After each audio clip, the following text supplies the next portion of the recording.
But if you believe in God, believe in SP motherfucking I. believe in that for real. I want all the cars. I want all my niggas with the cars. I want all the hoes. I want all the jewelry. We popping bottles. The way to make $1 million, first and foremost, is to make it in your mind. I told you this, nigga. In business, the goal is for you to become independent and be the boss, take the responsibility, and also get the profit. I ain't got no motherfucking boss. SP motherfucking I. The way to make $1 million, first and foremost, is to make it in your mind.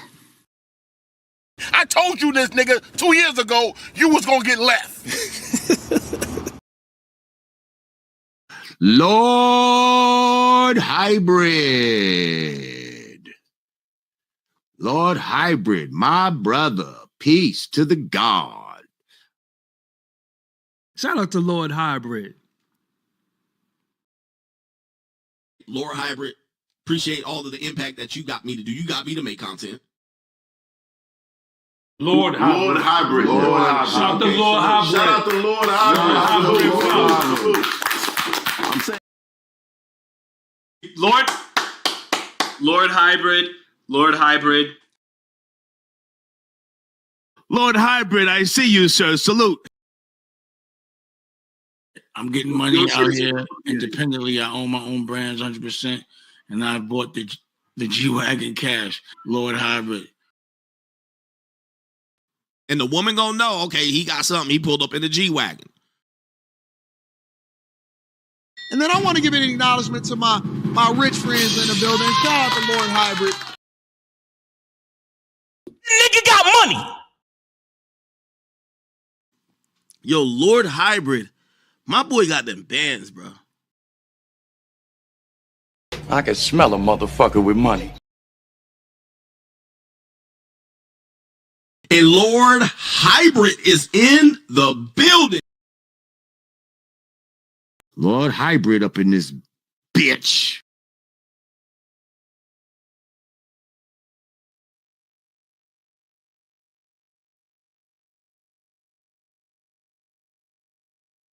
Hi.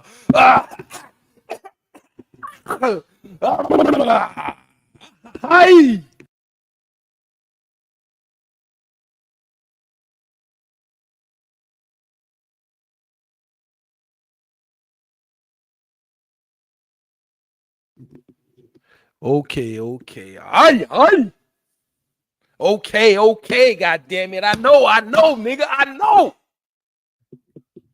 You've been waiting for a Lord Hybrid stream and you're finally getting one. So here it goes. But anyway, I've been having a few things on my mind. You know, shout out to everybody, everybody listening. And listening to the playback, man. You know what I'm saying? I've been having some things on my mind and having conversations and revelations, thoughts, a lot of things. And one thing that I was able to achieve was domination of my own girl. And why that is important is if you a man of character and of sound moral quality and of modest and above means, because if you broke as a motherfucker, you don't need to be trying to dominate nobody but yourself. You need to dominate yourself to get yourself together, to at least get to modest means, to self-sufficiency. But situations have arrived and things like that to where, you know, it's been such a long journey where I had lost, got again.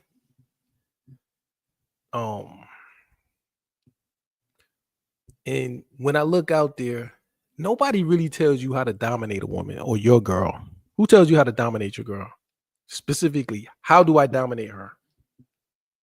And I've been having a lot of discussions like that with my homeboy. Getting him to accept his failures. He's the type of guy that no matter how bad it turns out, he's going to try to act like he succeeded, even though he failed and he knows he failed. He just don't want to admit it. For me, I admit my failures. And when I was dating that Jamaican back in the day, I failed too. You know, she aborted my child. I couldn't control her. And I felt weak. And a lot of men feel weak. And a lot of men want to know how can you control your situation? Because ultimately, you have to dominate your situation in order for your situation to be healthy. If you're in a relationship that you're not dominating, it's not gonna be a healthy relationship. Lord Hybrid is right. So how exactly do you do it? And we got the game guys out there, you know. I don't think they give you the techniques, and I may be wrong, but they don't give you the techniques, the specific techniques. Nobody taught me. I had to formulate them myself and come up with a way to be completely dominant. And you got to start off with the first point being 100% domination is impossible. It's like perfection. Humans don't have the ability to achieve anything perfect, and we don't have the ability to 100% dominate another human. I mean, the closest we got to total domination was slavery. And even then, slaves revolted. Some slaves killed their masters. Slaves ran.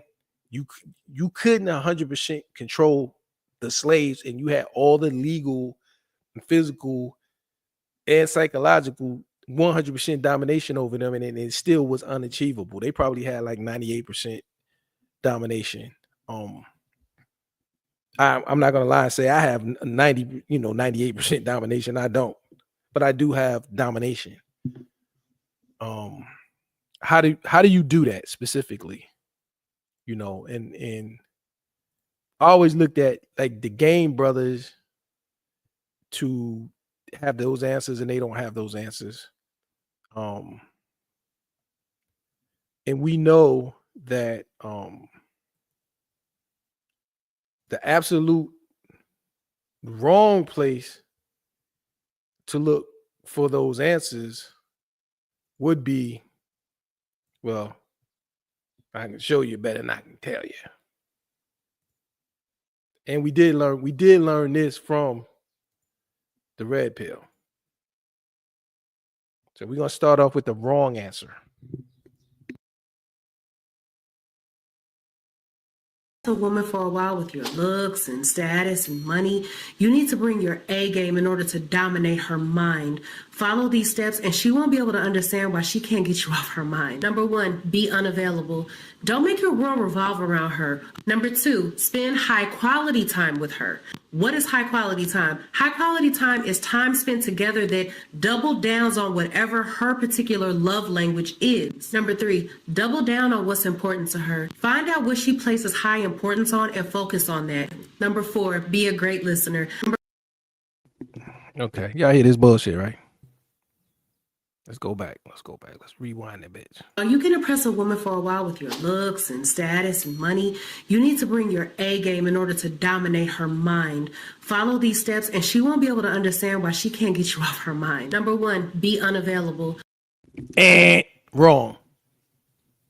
You be too unavailable, somebody else gonna come in there and be available, me fucking your bitch. And I hear guys say unavailable, and I totally disagree with unavailable. You should be available. on your terms. Like my girl, most of the time when she called me, I don't answer the phone, but I'm not unavailable. Shout out to my man on UFO Kamikaze. I see you out there, brother. You should have availability to your woman. So availability is important to manage, but it should be on your terms, the availability. But we got to stop thinking of women as something that's so different from us and think of women as just like us with slight differences. But we need to be available to our women. How can I put it? I said on our terms, but more specifically, situationally. You know what I mean? Like, if it's a serious situation and your girl needs you, you should be there. You should be available to her. Like, for instance, my girl had a cousin who just died. She committed suicide, and she's sad, and she wants to talk to me about her feelings, her emotions, and she's very young. She never experienced too much death and stuff like that. So, I'm giving her thoughts. I'm asking her questions like, so how does this make you feel? What do you think about this? What did you learn from this? And I'm imputing information into her on how to handle the situation and how to approach it. It's not just about being sad. Yes, sadness, because the young lady was also young. She was in her mid-20s, the cousin that passed. God bless her soul and all that. But I'm helping her to process this and really encouraging her to take the lesson from it. What did she do wrong? So it was certain things that was going on in her life where she made some mistakes. And instead of the sadness, I'm trying to get her to focus on those mistakes and learn from those mistakes. And in a sense, I'm dominating her mind because I'm telling her how to do something. I'm telling her how to think and how to process something. Because being sad is natural, but it's pointless to the extent you have a grieving process. But after the grieving process, you have to get past that and take a lesson if there's a lesson to be taken. So that's a part of domination, is controlling her mind and her thought processes. And the availability needs to be managed, but you shouldn't be totally unavailable. Don't make your girl roll these steps and she won't be able to understand why she can't get you off her mind. Number 1, be unavailable. Don't make your world revolve around her. Number 2, spend high quality time with her. What is high quality time? High quality time is time spent together that double downs on whatever her particular love language is. And no, if you're talking about her love language and you're talking about you trying to meet her on her terms, no, because all that love language shit, look, man, 20 years ago, nobody knew what a love language was. You know what I mean? All of these new words they're introducing is more like psychology to confuse you and make you less effective. You have love language. You have things you want from her. She has things she wants from you. So for me, I want availability. I want sex. I want obedience. I want cooperation. I want good attitude, good times. And I just anything I want it. I want her to be able to give me what I'm asking her for. And I'm not going to ask her for something that she's not capable of, like paying the bills.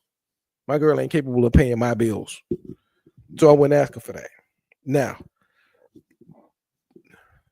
I defined love to her because she wants to communicate with me in a lovey-dovey way and all of that stuff all the time. And I'm like, no, I was doing that and I stopped doing that because a man's emotionalism shouldn't be expressed freely. You should be holding on to your emotionalism, the I love yous, the I miss yous, the all of that emotional stuff. You should really minimize that type of communication with your girl, and it should be compartmentalized in appropriate times. You know, like if sex is your time to be a little bit emotional is really not. I'm not verbally emotional during sex. She is. I'm not. There's rare occasions when I express emotion. For example, we do argue sometimes, quite regularly. We have arguments, and sometimes when I want to end an argument, because when I argue with her, I go real hard on her, real hard on her. Especially when she's wrong, and usually she's wrong. She's always wrong, and I'm always right. That's the way I see it. But then sometimes I might take things a little too far verbally. So in order to bring an end or conclusion, I might give a positive emotional signal out there in terms of say something loving or sweet to end the war. I got mine off, she got hers off. Then I say something nice just to, all right, it's over with. Boom. You know what I mean? So the more, it's just like dollars. The more dollars they print, the less valuable they are. The more I love yous you print, the less valuable they are. The more I misuse or whatever, however you express emotionally. So men need to minimalize their verbal emotional expressions, but women should not. And she should be getting less than what she wants of emotional verbalization. And that's a key aspect of it. So yeah, all that stuff, her love language and all that shit, I don't buy into that. Number 3, double down on what's important to her. Find out what she places high importance on and focus on that. Number No, don't do that. That's why Red Pill already taught us. Everybody in the Red Pill taught us already know. Don't take most relationship advice from a woman. Now, you should know what's important to her, but she should be rewarded with that occasionally when she does something really good, or it's a special time, birthday, Christmas. But just giving her what's important to her all the time, no. A woman's not happy unless she's unhappy. She's not satisfied unless she's unsatisfied. So you can't satisfy her with giving her everything she wants all the time. You know what I mean? So you keep those, like, I know what you like. Like, I know you always wanted this. Like, let's say there's a handbag that she wants, and she lets you know that she wants that. Now, if she points to it and you go buy it for no reason, that's wrong. Make a note of that. She'll let you know things that's important to her, things that she wants. Just make a mental note and then give that to her at a time that's psychologically rewarding or advantageous, rewarding her or advantageous to you. But don't just go giving her the things she wants, because that's going to make her see you as a simp and she's going to abuse you. 4, be a great listener. Number 5. Don't listen to her all the time. You know, all that non-sexual attention, the brothers already done covered that. We ain't even gonna talk about that. I'm not sitting there and listening to no bitch all the time. 5, don't trip off of her. Never let gaslighting or disrespect slide. That is correct. I agree with that. Dominating is about imposing your will. In the way I see it, is about programming, constant programming. And me and my homeboy had a big discussion about that yesterday. Where we were talking about his ex and the new girl that he's getting to replace his ex. And he argues with me that, you know, I used logic with my girl. So I explained things to her and was like, this is wrong because of, you know, Y is wrong because of X plus Z. And he says, hey, you think that they think with logic. I don't explain things to them. I just say, this is what I want. What do you think? And let them decide. And I told him that's passive. You are supposed to dominate her thoughts. And when she thinks incorrectly, if you let a woman make the decision, she's always, even her own decision, she's always going to make the wrong decision, especially the wrong decision for your relationship and the wrong decision for you. You have to impute your thoughts onto her at all times. So I was explaining to him that I'm constantly programming my girl, and the domination comes in on different levels. First of all, I financially dominate my girl.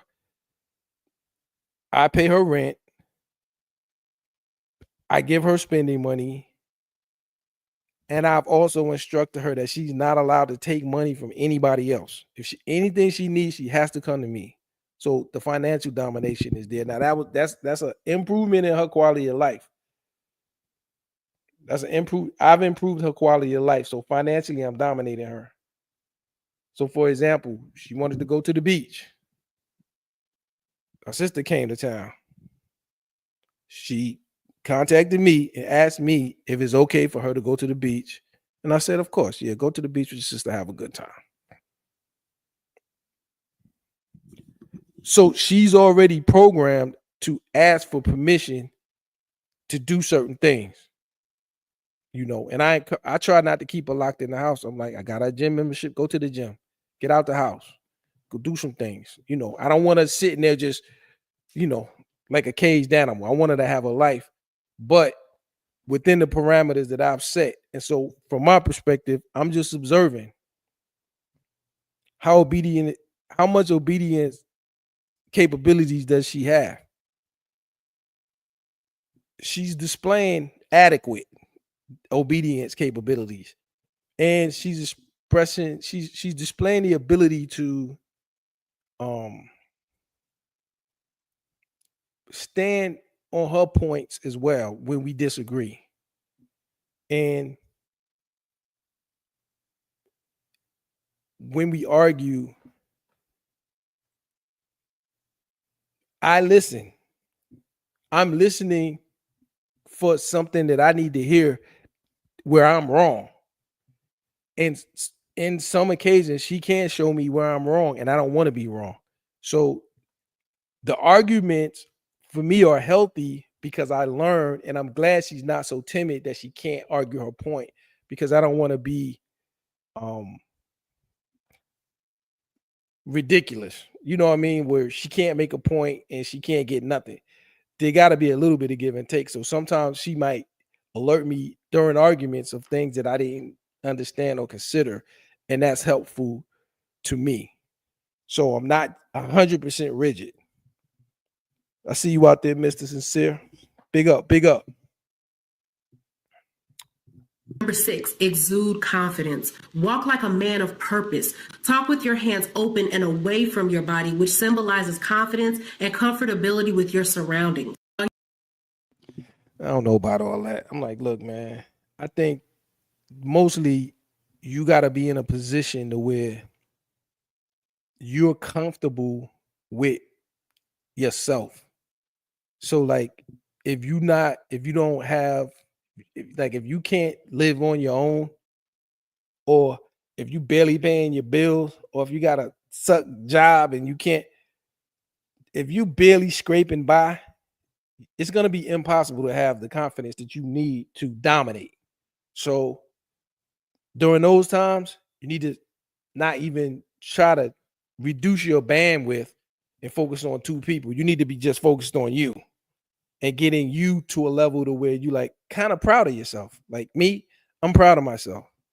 You know, I've achieved my goals in terms of business, finances, home ownership. Not saying you got to own a home, but just achieving a goal to where you feel proud of yourself. Like, yeah, if you fat and you wanted to lose weight, man, I lost that weight, or I got that job, or I got my own place now. Or, you know what I'm saying? You achieve something to where you proud of yourself. And when you're proud of yourself, then you don't have to try to be confident. You will be confident because you have achieved something for yourself. So I'm saying, so confidence is when they tell you to have confidence, you can't just have confidence. You have to achieve confidence. You achieve confidence by doing something to make yourself proud of yourself. Then you will be confident. So we don't listen to these hoes, but we want to start with that. Now, gonna look at the game, guys. We're not gonna actually listen to them. I just want to go to my boy Miles Cunningham, and I am not dishing Miles Cunningham because I like Miles Cunningham actually. I like Miles, but in this thing right here, Miles says teaching true masculinity.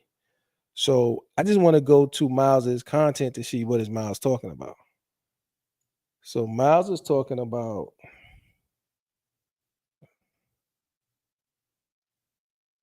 woman reveals why men should not choose women. Oh, should not chase women. This is kind of blurry. This is why men don't approach women anymore. Woman reveals how to make a woman chase you. Player reveals why women don't chase you. Okay. Sometimes with the game, guys, it seems to me like they more about getting women, sex, not necessarily dominating a woman, but I can't say that 100% that that's all they talk about, but I just browsed their recent content. So let's see.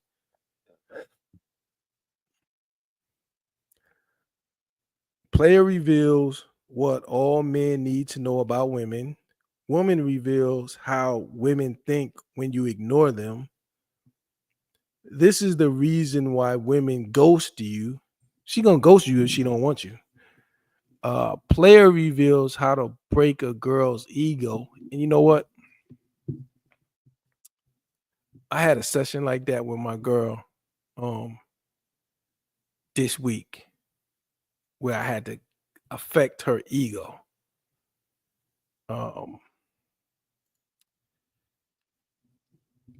She was trying to press me to upgrade her living. And I had originally planned to upgrade her where she's at, but then I decided against that, and I decided that I didn't want to upgrade her. I just wanted to pay for where she was at. And I made that decision because we don't have enough time in, and I don't feel obligated at this moment. I want her to prove more to me before I start upgrading her living condition and where she's at and all that. So I was like, I'm already paying your rent. So then she started sending me some pictures and telling me how pretty she is and this, that, and the other. And she started expressing ego to me.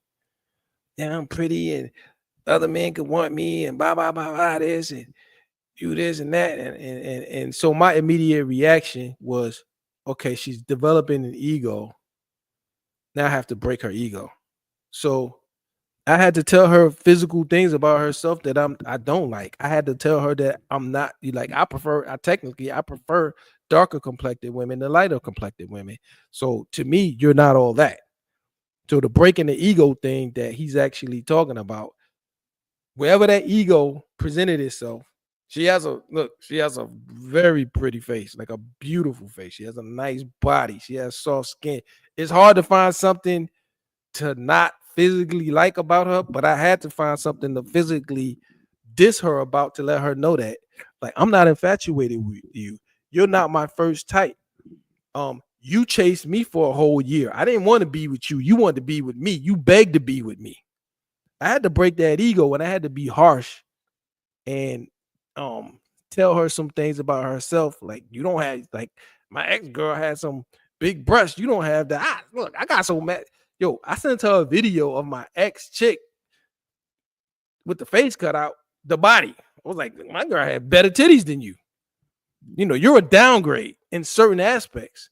Now, she's prettier, but the other one had a better body. But this one got a nice body too. So I had to break her ego, and it worked. Because once we made peace, then she hit me like, you made me feel bad when you told me this about me and that about me. And I was like, well, you know, you shouldn't have said what you said. That's another thing is apologies should be very rare, because you should be right most of the time. And I know or feel strongly that I'm right most of the time. So yeah, I had to break my girl's ego this past week. Like, don't ever get to thinking that you all that. And I was like, yo, if you all that, go get a nigga better than me. I know she can't get a dude better than me because she chased me so hard. She chased me hard for a year, and I was mostly ignoring her because I was like, "You just another bitch." You know what I mean? Like, I really wasn't focused on that.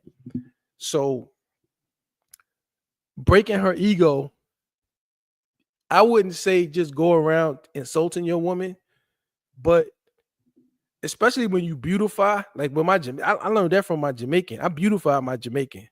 My Jamaican wasn't really all, I mean, like, you know, like a fixer upper house, you can see a girl that got the goods, but she just ain't got nobody to shine it up and maintain it and make it look as good as it could look. That's how my Jamaican was. And after I fixed the Jamaican up, the Jamaican started feeling herself. And I didn't break her ego. I seen her one time looking in the mirror talking about, gosh, I'm pretty. It's like, yeah, bitch, you pretty when I done got your hair done and got your face done and bought you some nice clothes and got your teeth cleaned. I sent her to the dentist to get her teeth cleaned. You know what I mean? So sometimes when you fix a bitch up, she is gonna go to her head, and then it's time to break her ego. When that ego pops up, break it down. If you made her pretty, it was like, yo, your head is like my Jamaican. I wouldn't get her hair done, but when her hair was natural, she had the nappiest, ugliest naps you ever seen. I was like, damn, your shit nappy. You know what I'm saying? I got good shit. So, but I didn't break her ego, and her ego swelled, and it went out of control, and it destroyed the relationship. So a lot of these tactics are necessary, even though they might seem crude or cruel, to preserve the relationship. If I let this girl's ego and let her get to thinking that she's so pretty and that she's so wonderful and all of that, she's going to destroy the relationship. So the Jamaican taught me so many things that I appreciate. So anyway, I kind of agree with Miles on that aspect, but you just need to have more nuances on it as to when you need to handle that ego. So he said, how to break a girl's ego from the player. Oh, this nigga talking about how real alpha males act. You know, I don't buy into that alpha male thing so much because most dudes aren't alpha males and can't be alpha males. So the worst thing is a person who's not an alpha male trying to pretend that he's an alpha male. And alpha males are not always the ones that gets the girls. You know, the alpha, being an alpha is more about your interactions with men, not women. Being a dominant in a relationship has nothing to do with whether you're an alpha or sigma or omega or beta or whatever. Because a beta male can dominate a woman if he knows how to use his leverage. So look, that's why I say different levels of domination. Like, I'm financially dominating my woman. Now, I focus on programming. Programming comes in to when making her not only obey you, but think like you and go against what she thinks. You know what I mean? Like she wants to do something, but she's gonna go against what she would normally do because she know you don't like that. And over time, when when you scold her, you gotta scold, like you gotta treat your girl like your kid. And so my homeboy, he met up with a new girl recently, and he was saying, yeah, this, that. But one thing he said, yeah, I took some of the stuff you said and was a little bit more domineering and this, that, and narcissistic. He thinks I'm a narcissistic person, dominant, and I'm telling him, but he said, yeah, I'm gonna tell her I'm the boss. And now I said, no, bro, no. Don't tell her you the boss, just boss her around. And the things that we gotta really look for, we look for opportunities to dominate. So I'm looking for anything I don't like. Like, I don't like when my girl put all them like lashes and makeup. She know I don't like that. Don't go doing that. Don't dress sexy unless you with me. Like, you can go out looking sexy with me. Now, you're not gonna look like a damn slut. I don't walk around hand in hand with sluts. But if you want to look a little sexier, you can do it with me, only with me, never without me. Understand your signaling. You know what I mean? This is what I repeatedly program into her. And if you're programming and they're just uncooperative, it's hard to get that in the United States. I'm not saying that you can dominate a feminist, because I think they've been pre-programmed before you to not accept domination from you. That's when they talk about the software of the woman.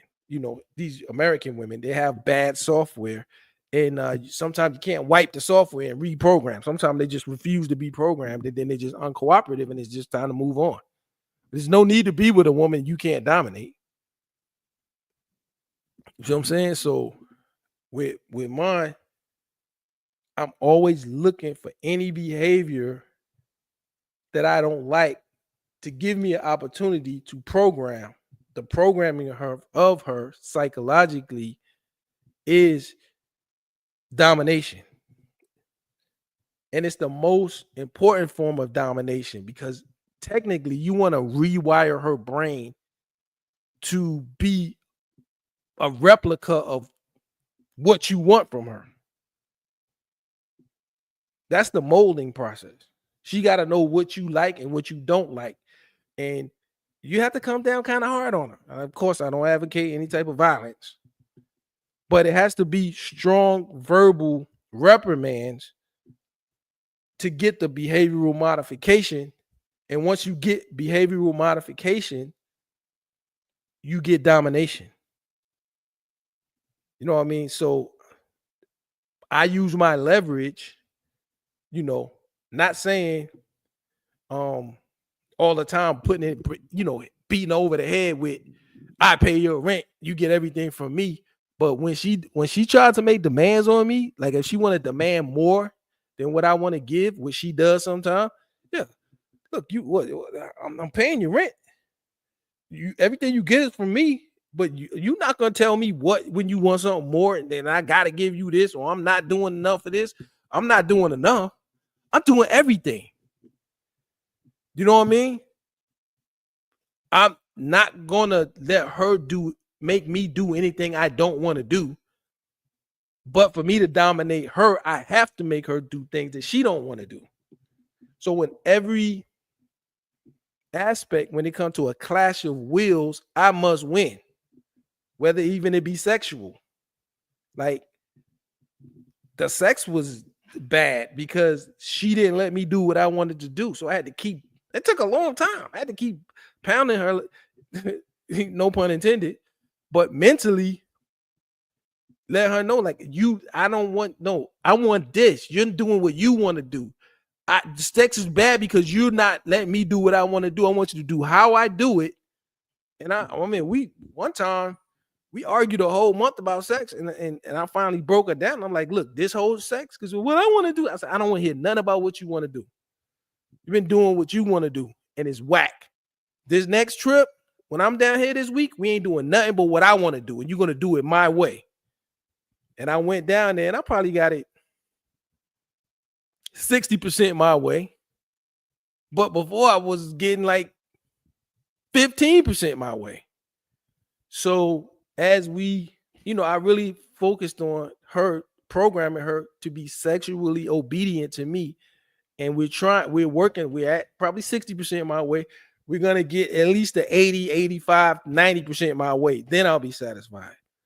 So I want sexual domination, financial domination, psychological domination. So now I'm psychologically dominating her and, really pressing the issue. And one effective strategy is complaining. Complain a lot about what you don't like.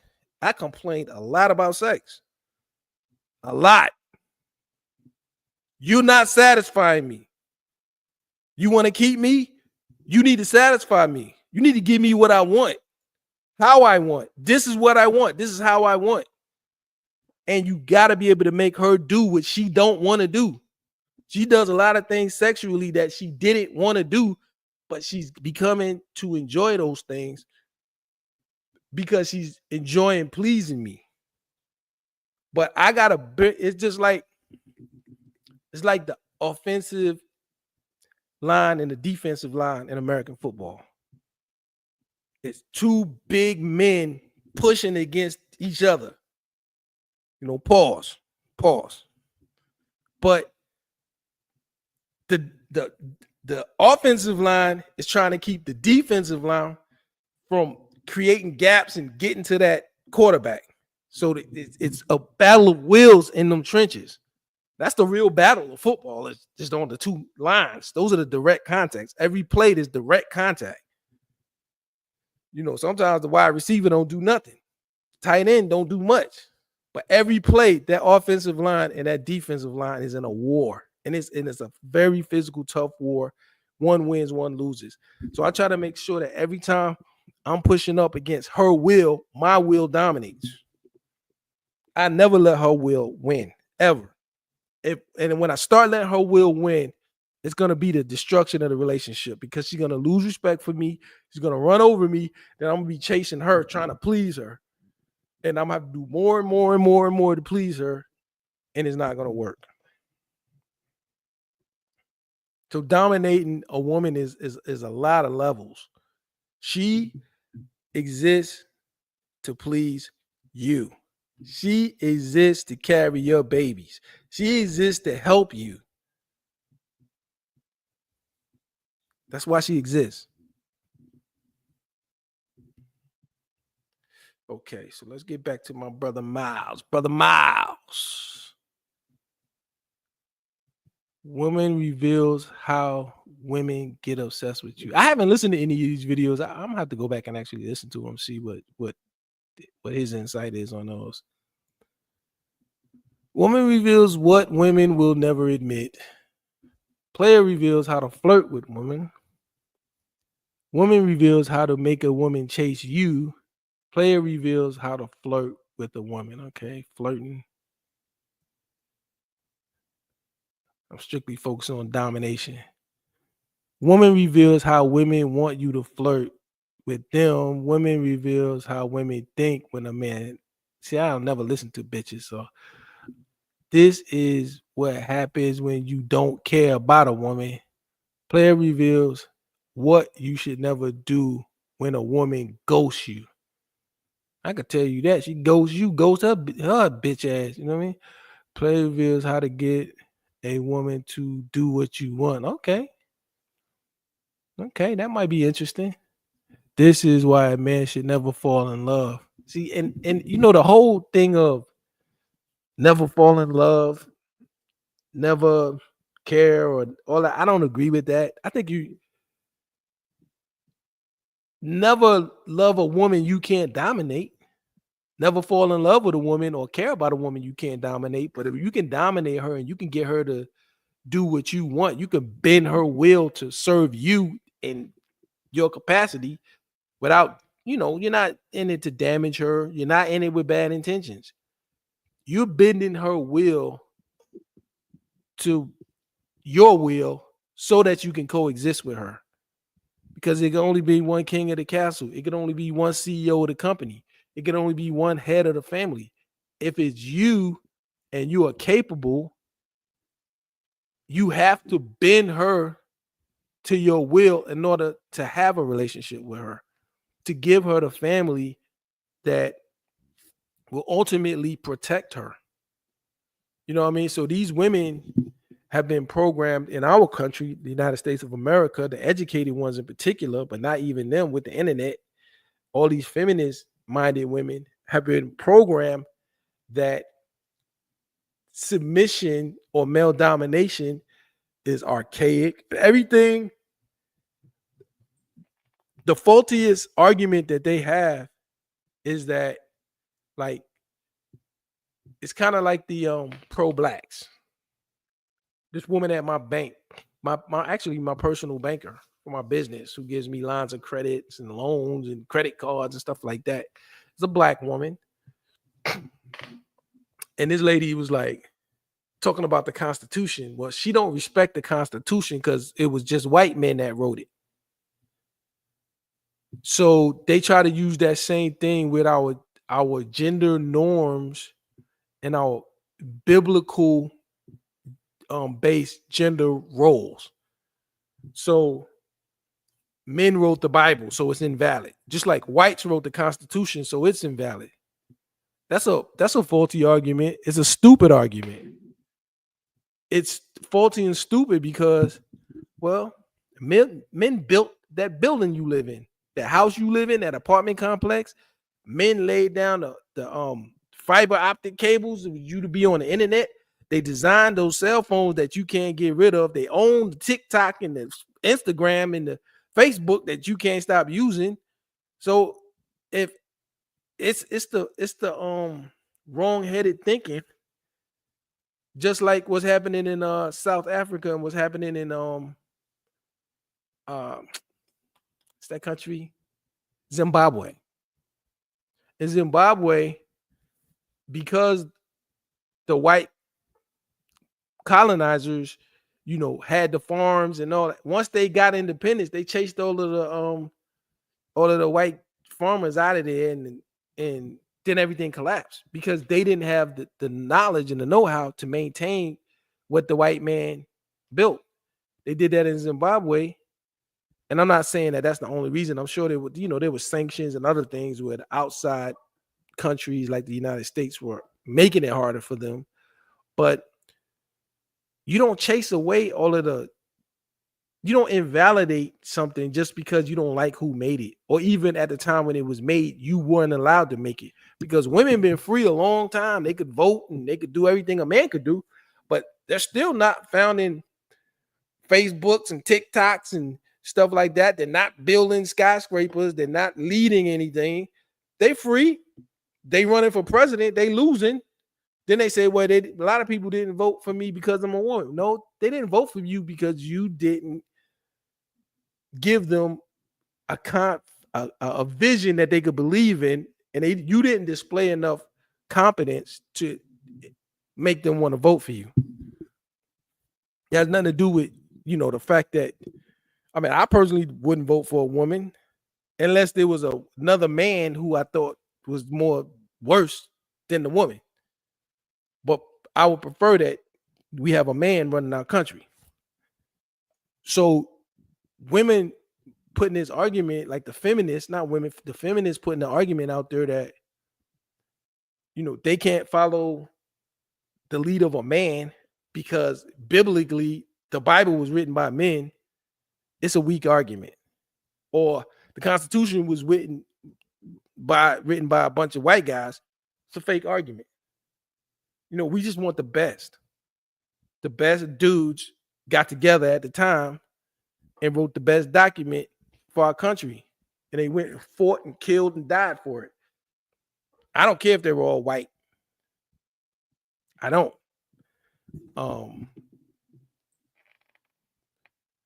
So in terms of domination,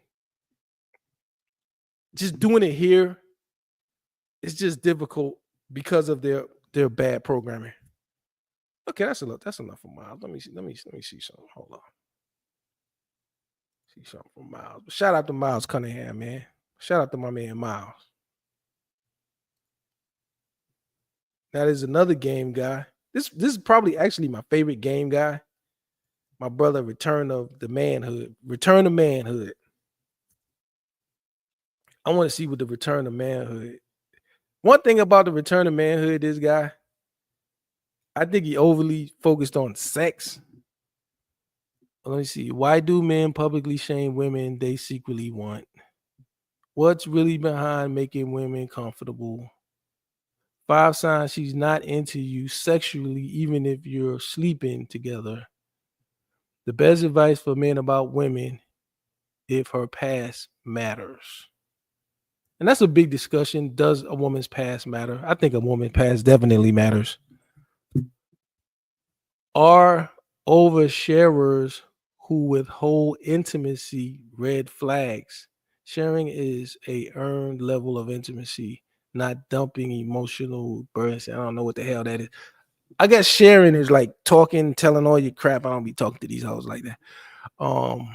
Does comfort really matter in sexual attraction? Why most guys struggle to get women into casual sex? Yeah, this dude is over sexualized. He got a lot of good logic, but he's over sexualized. Women can't imagine intimacy with you. Dating will be tough. Okay. Do women secretly desire you to fulfill their fantasies over dating? And like I say, when it comes to domination, sometimes I like to hear the women's fantasies, but I don't really care about a woman's fantasies. Just like I really don't care about trying to please a woman. A part of dominating a woman is her job is not to get her fantasies fulfilled. Her job is to fulfill my fantasies. So when we were first having sex, it was terrible because she only wanted to do what she wanted to do. And she was thinking that, if I'm busting a nut, I'm satisfied. No, just because I'm busting a nut does not mean I'm satisfied. I'm satisfied with getting the type of sex that I want from you. Give it to me how I want it. I'm going to bust a nut anyway. Give it to me how I want it. Then I'm dominating. Then the sex is going to be better for you.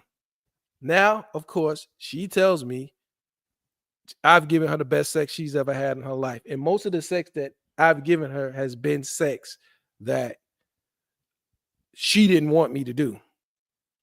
I had to complain, demand all these things to get the sex that I want.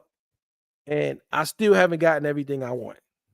Still haven't gotten, but I'm getting more and more of what I want. And she's being molded. So, you moldability in the molding process is a multi-year process. She's being molded.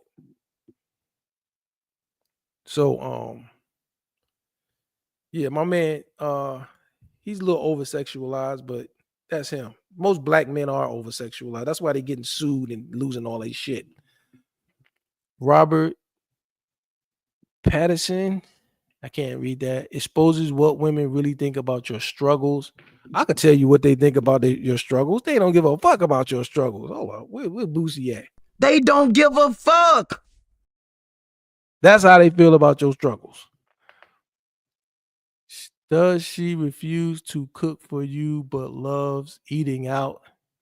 My Jamaican, I'm telling you, look, the Jamaican, and the thing was, it was my fault. She came in totally moldable, totally controllable. I just got infatuated and I got emotional.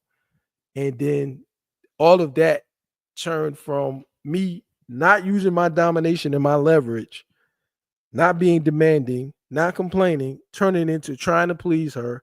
Trying to please her turns you into chasing her to please her. And it turns her into not respecting you, and then just you'll be her little lapdog. So I don't try to please women in any way ever. I don't try to please them sexually. If it's anything that they want to do sexually that I'm not into, I tell them I don't do that, and I'm not gonna do that. We're gonna do what I want to do, and I'm gonna make it to where you like it. Because doing what they want to do, all they're doing is trying to get you to be a previous guy, and you can only be you. You could never, like they say, the copy is never as good as the original. Like, my girl was trying to get me to choke her. I'm not really a choker. And eventually through conversations, I learned that there was a previous guy who choked her and she liked it. Once I realized that, I told her, I'm never choking you because I'm not going to try to be another person. So you're trying, because if I'm doing what he used to do, then you're thinking about him. I want to dominate you my way. I want to express myself sexually with you. So I refuse to choke her. I've never choked her. She knows I'm not going to choke her. Now she doesn't even talk about choking. And she says, I'm the best sex she's ever had because I did it my way. Most of the sex that she's having now is what she didn't want to do. Now she loves what she didn't want to do because I'm dominating her in a new way to her. And for me, a familiar way that I'm good at for me. See what I'm saying? So sexual domination comes from making her do what I want. I'm not trying to please her. I'm trying to use her to please myself. So I'm trying to make her feel obligated to please me. And now I'm the best sexual partner she's ever had. And I didn't ask her that. She volunteered that information. Is it true? Doesn't matter. She said it, and I didn't ask her to give me that information. So anyway, back to my man. Believe them when women show you their true colors. I agree with that. But remember, brothers, complain. Always find something to complain about. If there's something to complain about. If there's nothing to complain about, don't complain for no reason. But there's always going to be something to complain about. And keep complaining and keep harboring on the points about the things you don't like. And keep programming them constantly with what you want and expect from them. That's a part of psychological domination. What happens when your beliefs conflict with your sexual identity?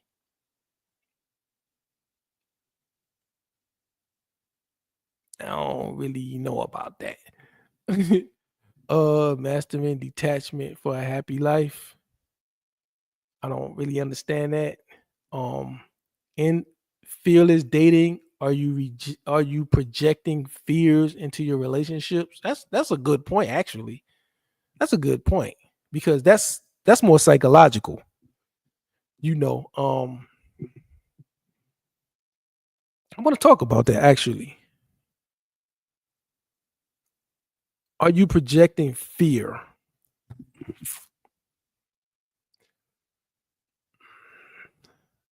Fear is at the bottom of a lot of the things that we do. Do I have fears in my relationship? Yes. I fear. My number one fear, a lot of guys' number one fear is another man having sex with their woman while they're still in the relationship. It's a fear for me because I don't want another man to impregnate my woman before me. So I'm trying to impregnate my woman. So that's the fear. And I just don't want another man fucking my bitch. But I would say my biggest fear is what I allowed my Jamaican to do to me. And I don't blame her because I didn't have the knowledge to manage that situation. So I would say my biggest fear is not being dominant. My biggest fear is our relationship going from my domination to my trying to please her, trying to chase her. Because when you lose control of your relationship and she becomes dominant, your masculinity feels shrunken. You feel small. You always feel inadequate. She's probably going to or is already cheating on you. I never had solid evidence and proof that my ex was cheating, but I would say with 97% confidence that she was, and it was my fault. I didn't maintain dominance. I guess they call it frame. I didn't maintain dominance. I didn't keep my foot on her neck. You know what I mean? Like, it's a constant tug, and like your woman is ultimately wants to betray you if you're weak. She wants to dominate you if you're weak. It's just like your immune system. Every time you walk out your house and you walk into the Walmart or the mall or anywhere where there's other people, there's constantly these germs that want to kill you. They want to give you pneumonia. They want to give you the COVID. They want to give you all of this. And if your immune system is weak, not only from the exterior, you already have viruses and germs in you that want to kill you. If you ever show weakness in your immune system, they're going to kill you. Your woman is exactly the same as those germs and those viruses. She could be in your house. If you don't maintain at all times your domination over her, she's going to destroy you. She's going to destroy your family. She's going to start cheating, take your kids. She's your worst enemy, just waiting for you to break the chains off her. All of them. All of them. So by me showing weakness, those germs was able to multiply. So my fear is that I will become weak, but my weakness was from ignorance. My weakness was from ignorance. I didn't know these things at that time, but she taught me those things. A lot of those things I learned from her. And then I did learn things from like Red Pill and stuff like that, but constantly trying. Now I know how to dominate. So yeah, fear. It's always an underlying fear somewhere in your relationship. You know, a lot of men's biggest nightmares is walking home and their wife is bent over and another man is having his way, or she's going to his house and doing that. You know, that's a big fear, and I had that fear. I don't want another dude doing that, but the biggest fear is ever feeling that she shrunk my masculinity, she shrunk my manhood, she dominating me. I'm chasing. I feel inadequate. I don't feel good enough. It's a bad feeling. I felt that. That's a fear. That's a big fear. I don't want to feel. I never want to feel that way again. So that's a good point by my man. That's a good point. Why are guys really avoiding the sex talk? That's a good one. I think you got to have that. But I think my personal rule about talking about sex is I never talk about sex with a woman who I'm not having sex with or I haven't already had sex with. My sexual communication, verbally, is about improving her performance to satisfy me. Complaining and, letting her know what I don't like about the sex that she's giving me and telling her the sex that she's not giving me that I want. Those two things. I don't like that. I don't want that. Don't do that. Like, for example, when it comes a lot of, because of porn and everything, sloppy toppy. They think guys like that. And the guys do like that because they seen it on porn. I don't like that. I don't like spit. Spit makes me I hate spit. So I'm like, I know you doing that and you think I like, don't do that. Just regular. Just do it regular. Don't have spit flying everywhere because it's gross to me. Don't do that. See what I'm saying? So that's a complaint and directions. You did this wrong. Do it this way. That's my sexual communication. You know what I mean? Or sometimes you go, I'm going too deep and they moving. I'm like, no, don't move when I'm going all the way deep. Stay there and but it hurts. Stay there. This is what I want you to do. Again, my will against your will. Now, if you say it hurts and you don't want to do that position, but that's what gets me off, who am I going to accept not getting off or not getting what I want? No, you're going to have to learn how to enjoy that. Domination.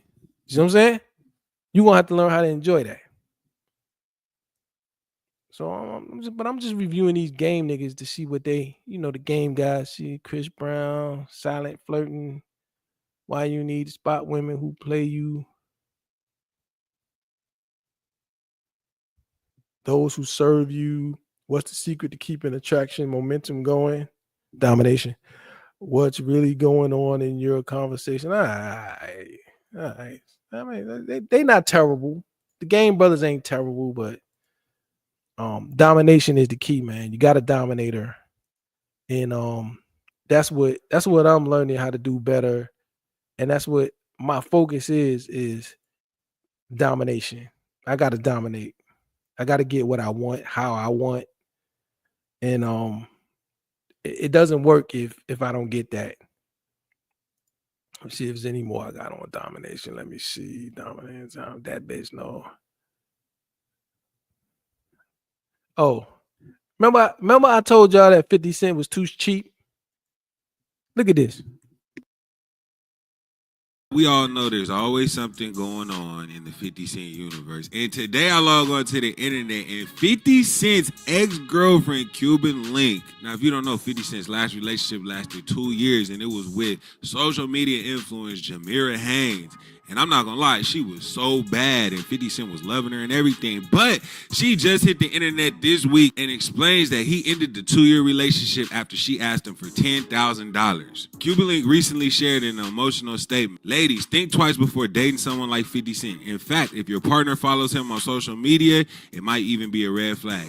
During the 2 years we were together, he never gave me a single dollar. The only gift I ever received was a wig, which he actually asked me to return the day we broke up. It wasn't even worth $100. Cuban Link explained that she never asked him for money during the entire course of their relationship. But the one time she did, requesting $10,000, his response surprised her. He said, "You are so strong, independent woman, you don't need a man to take care of your bills. Here's $50. Feeling disappointed and hurt, she ended the relationship. His final words, she claimed, were, "I've been waiting to hear that for a long time. Please leave the wig on the table before you go." She concluded by saying, "I truly regret falling for him. Loving 50 Cent was the biggest mistake of my life. He's just extremely tight with money." Dang, 50, why is you such a savage? I remember that one song, "I don't know what you heard about me, but I can't get it out of me." But I didn't know you was that serious, bruh. Guys. But I'm not gonna lie, at first I didn't believe that this was a legitimate article until I saw 50 Cent like the post. Look right here. He liked it. So that means it was true. I'm not gonna lie though, it broke my heart when I found out that he wasn't dating her no more because they was going so strong.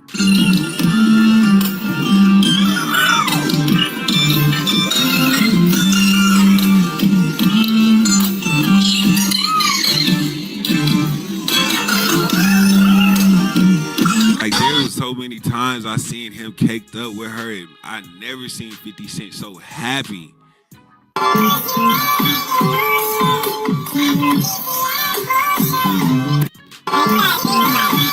You gotta think about it. When have we ever seen him this happy? Like he is showing her off, holding her hand. Look at his look. He looking at her like, dang, she bad.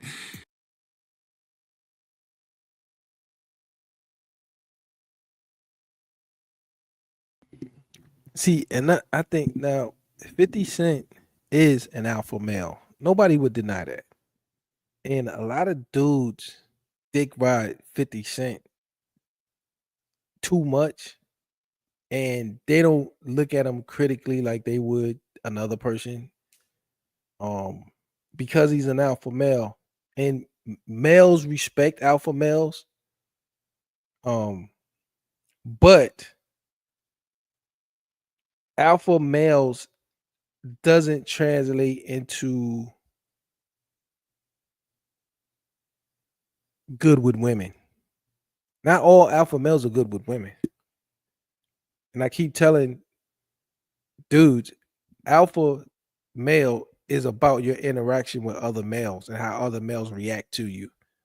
So 50 is not an alpha male because of women, because 50 doesn't have good relationships with women. He can't keep a woman, and the women don't necessarily, I ain't gonna say they don't want him. I don't think that's the case, but he can't keep a woman. He can't keep a good relationship with a woman or control a woman. And when the woman was asking him for money and he didn't want to give it to her, he didn't have to just end the relationship like that. If he was a domineering man when it came to women, you use those opportunities to get something you want. So he just told her no and leave, or she got mad and left.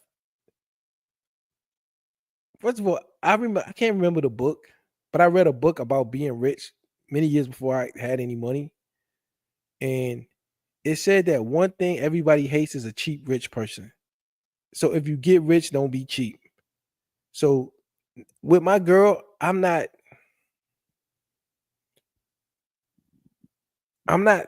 cheap. I'm more business with a little bit of extra. You know what I mean? Like, if you got a job, they pay you a respectable wage. A living wage is what they call it. And maybe you get a bonus, depending on your position. Christmas bonus, end of the year bonus, quarterly bonus, just depending on your job. But they use the money to incentivize or reward certain behaviors. And I just think a lot of blacks, like older blacks, like in my age group, in their 40s, their 50s and up, we've been programmed to, not give a woman money.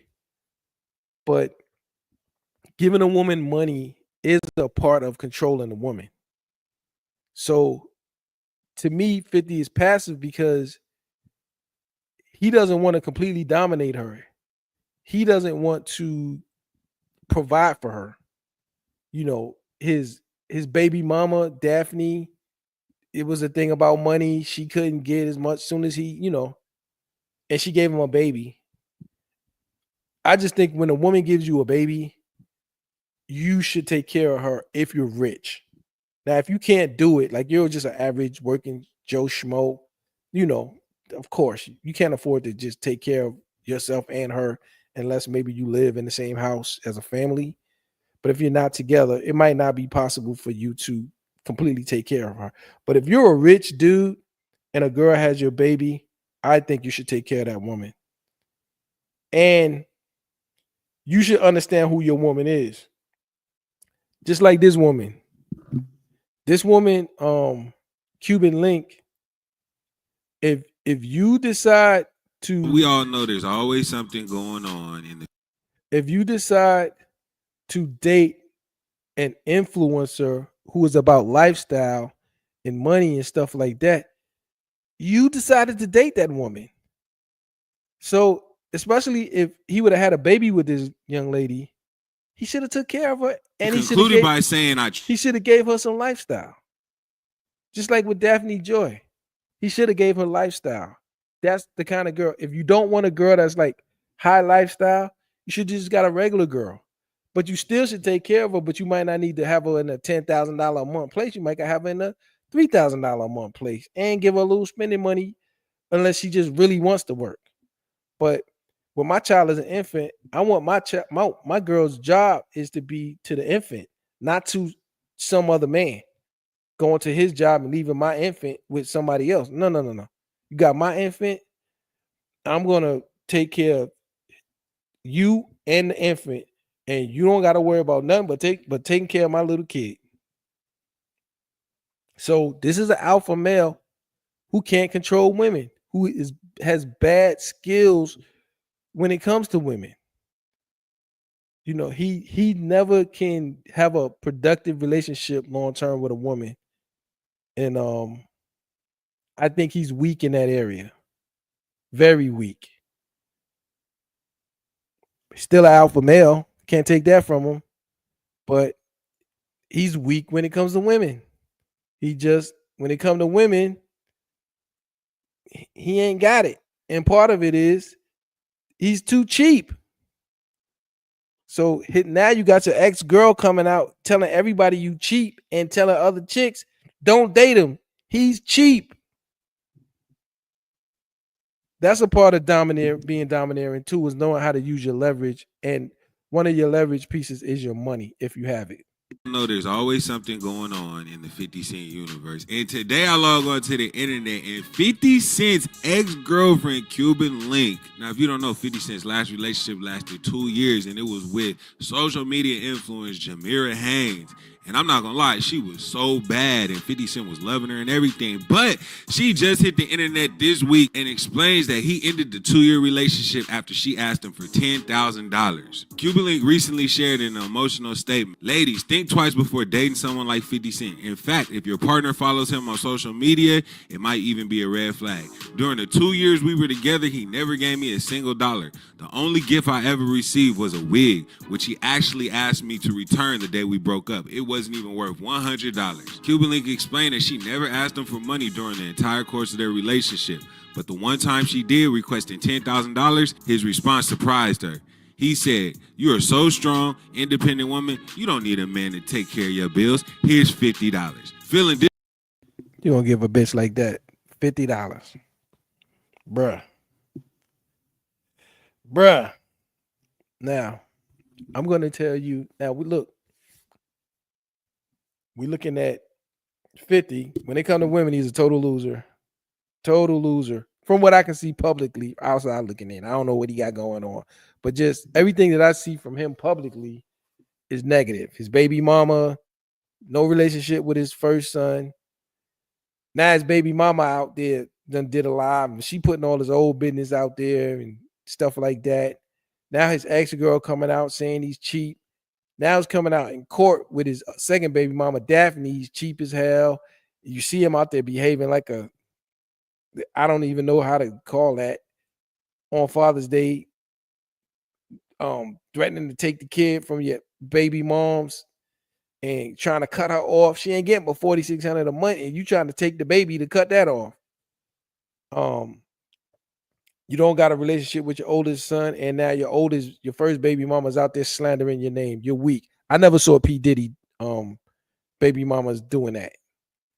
Now the total opposite, and the guy who I just think is a genius when it comes to his personal relationship, who has an age gap relationship, is Jordan Hudson, the 24-year-old girlfriend of NFL legend Bill Belichick, Bill Belichick is doing it right, bro. Bill Belichick is not going to have to go through what P. Diddy is going through. R. Kelly. 50. He's doing it right. And he's 73 and his girl is 24. His girl is hot as fuck. I'd get my hands on that if I could. You know, not while she's with him, of course, but I'm just saying. Bill is doing it correctly. Bill is a genius. I understand why he won so much. He's extremely intelligent. Jordan Hudson, the 24-year-old girlfriend of NFL legend Bill Belichick, has built an impressive $8 million real estate empire in just months since going public with their relationship. How did a former cheerleader pull this off so quickly? Let's dive into the story. Hudson, who met Belichick on a flight to Palm Beach in 2021, started snapping up multifamily homes in the Boston area beginning in December 2023.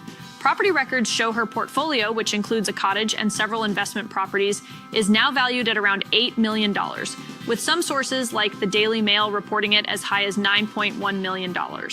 This rapid rise in real estate has raised eyebrows, especially given the couple's 48-year age gap and the public scrutiny they've faced.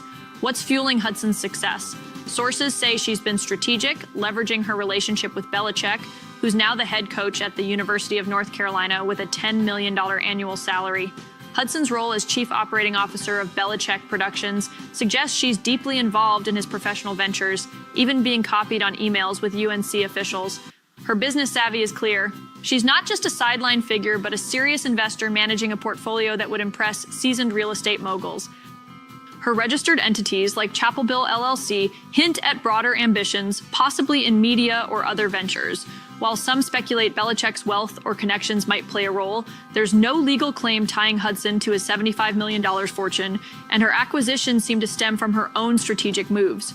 Critics have questioned how a former cosmetologist with a modest income could amass such wealth so fast, but Hudson's focus on multifamily properties in a hot market like Boston shows she's playing the game smart. This story isn't just about real estate, it's about ambition and defying expectations. Hudson's ability to navigate high-stakes investments while managing public criticism, like her viral CBS interview moment where she shut down questions about her relationship, shows she's not backing down. Whether you see her as a savvy entrepreneur or a controversial figure, one thing's clear. Jordan Hudson is building an empire and she's just getting started.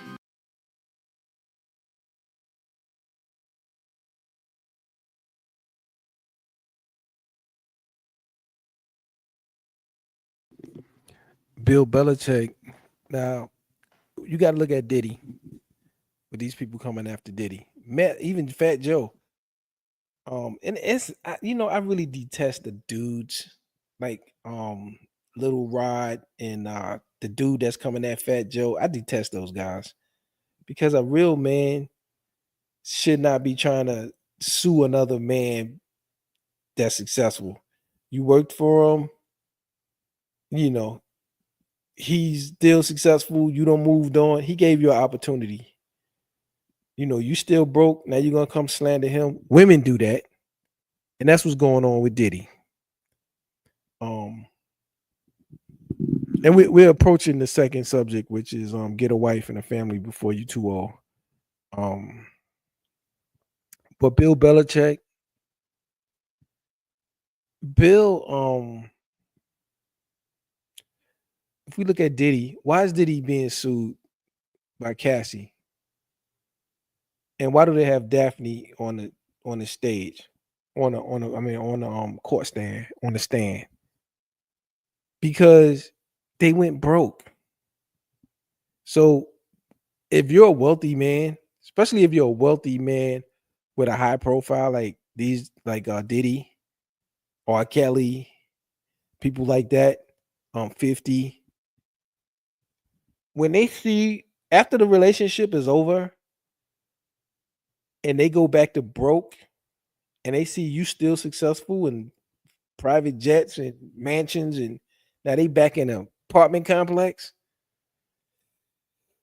it's just something to where they're going to come back because they're broke. So what Bill Belichick did was allow her to get a large real estate portfolio. He paid it off. Now it's hers. Now, whatever happens with them, when she leaves, she won't be broke. She's got $8 million worth of real estate with no debt. So she'll make $500,000 million a year passive into perpetuity. So his structure is so ingeniously architected. So the number one thing, if you're a rich and famous man, what you want to do about your exes is make sure that they never go broke so they won't come back. Because what Diddy's paying, it's like he gave Cassie $20 million. It would have been better for him to just buy her $4-5 million worth of real estate and let her have that and to have the income from that so she'll never go broke again, than to be in jail, have your name slandered. He made his money off marketing from his name and popularity. Like he made, all that money with Ciroc because he's P. Diddy. his name can you attach your brand to his name and your brand grows and then you share the revenue.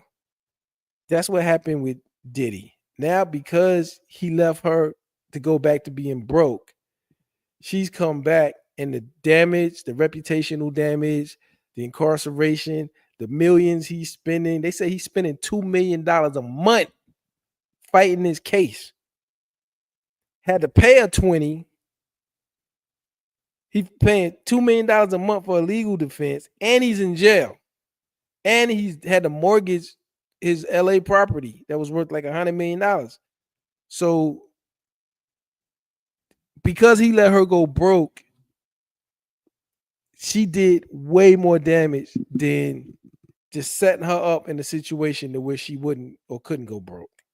So Bill Belichick got his girl in a situation where she'll never go broke. So I just think that's genius. I see why the man won so much. He's a fucking genius. And I really like what he did.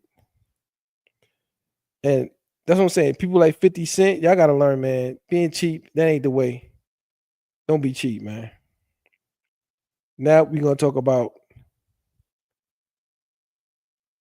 get you a girl before you get too old, man. We're gonna start again with a woman. Listen to this. She's gonna talk about this with men. I don't even know how the best way to say it. I have at least three, at least minimum, off the top of my head, at least 3 dudes I can think of that are over 40, never married, no kids. Really? And each one has a different situation. I'm not gonna call it issue. Each one has a different situation, right? One definitely wants to be married, wants to settle down, but is super judgmental on women. He's set in his ways, and so he's looking for a very specific woman. And that, I don't know if that woman exists anymore. Not at this in this age category, right? Okay. Now, this topic was inspired by my boy Spark, because he had hit me up. He was like, "How you think with your girl?" And I was like, we cool. And I asked him, I said, found you a wifey yet? Now Spark is probably about 10 years younger than me, but he's in his like early 40s. And he was like, nah, not yet. It's hard to find them. And I told him, don't wait till you get old like me to try to find one. You're in your 40s, you're already old, go ahead and try to find something. You know what I'm saying? And I think the dudes, like the guys that have some level of success, it seems like the internet dudes, like the academics, the Myron Gaines, the people like that I see, even Fresh, they're in their 30s. They're so focused on their careers that they're not. This is the prime time. Like physically, 20s is the best time, but now they actually have the success. It's like 2 different situations. It's like you want to get the success so that you can take care of your situation with the family and everything. But then once you get the success, you get so defensive. You know what I mean? It's like, damn, I want to have the money. I want to have some money before I start a family. Then you get the money, then you get defensive, man. These bitches gonna take my money. Or you get, well, I want to enjoy my money. So then you want to do the trips and the cars and the girls. Then when that get old, then you want the family, but then you got to play defense because you're scared the chick gonna take your money and your family and all that. Which is all valid points. Everything is valid about all of that. But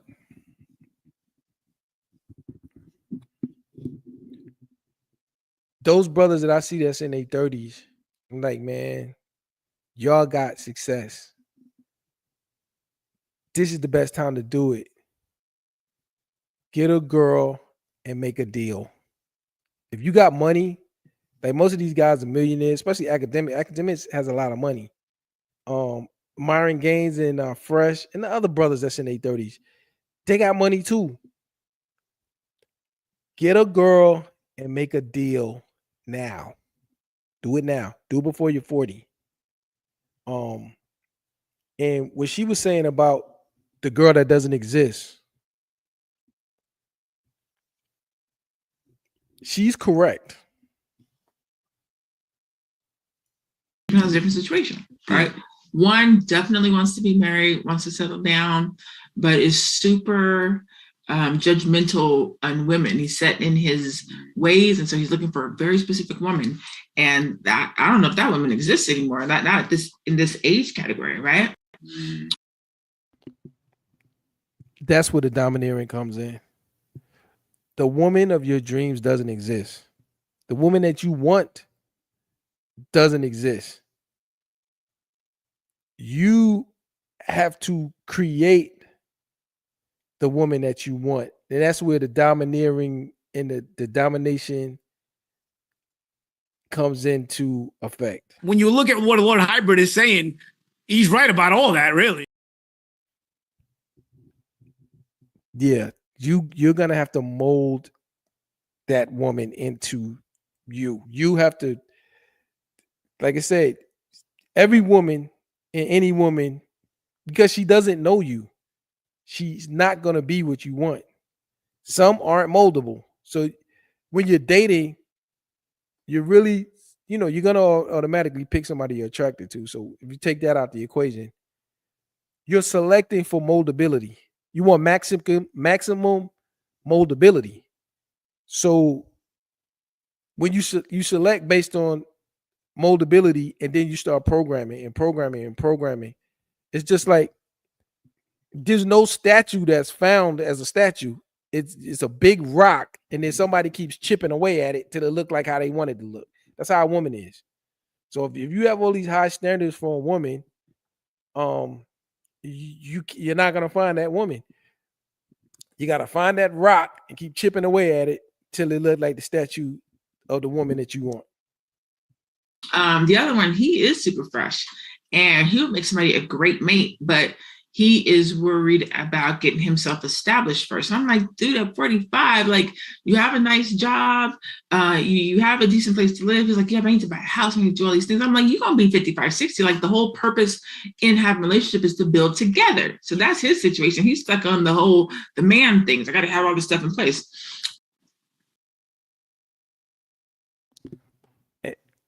Once I agree with a woman, like, everybody's not gonna get to where everybody's not gonna get to the top 5%. I own a spacious home in a really good neighborhood. I'm debt free. I own 3 cars, no debt on nothing, student debt gone, high income. I was in my mid and late 40s achieving these things.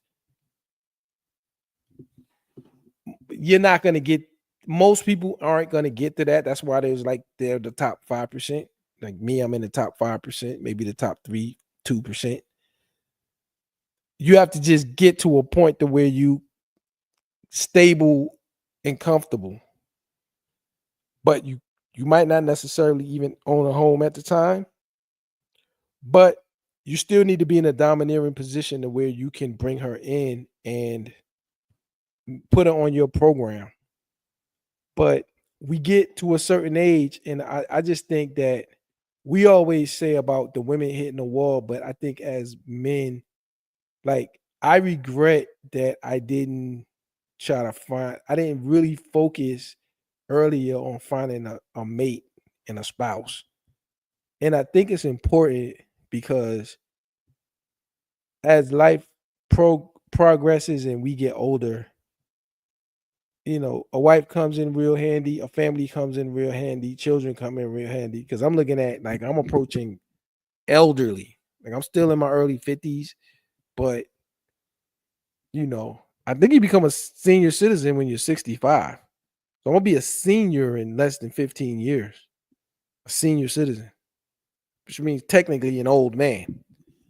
So I'm kind of a middle-aged man, but kind of approaching old man status, even by the government. So when you get there, it's nice to have a support system, because I just remember like seeing old family members towards the end of their lives and when they pass and everything. And when you don't know what condition you're gonna be in once you hit your 60s. Like, look, for example, this dude. Here's an interesting statistic that he's gonna come to the table with. But they've actually done studies on this, and they found that if a guy isn't married by the time that he's 37 years old, the likelihood that he's going to get married is really, really low. I mean, it's like super low, the likelihood, because he's in all these patterns, right? The likelihood that he's going to get married 7 years old by the time that he's 30. Guy isn't married. That if a guy isn't married, that if a guy isn't married by the time that he's 37 years old, the likelihood that he's going to get married is really, really low. That if a guy isn't married by the time that he's 37 years old, the likelihood that he's going to get married is really, really low. If a guy isn't married by the time that he's 37 years old, the likelihood that he's going to get married is really, really low. I mean, it's like super low, the likelihood, because he's in all these patterns, right, that he's had for decades at this point, right, where he hasn't gotten married. And so you want to talk to him about what happened in his previous relationships and all that kind of stuff, just to find out, like, what is it, what are his patterns like, what's the situation that you're getting yourself into. And so, yeah, I mean, it could be a red flag if you want to get married, if you want marriage and a guy's never been married. That could be a red flag. It could be that he's been avoiding it, or he's been dating women that he knows aren't the kind of women that he wants to get married to. Or maybe he's toxic. I mean, who knows? There's a whole bunch of different situations that could be going on there. And you want to find out as much of it as you can before you get into it.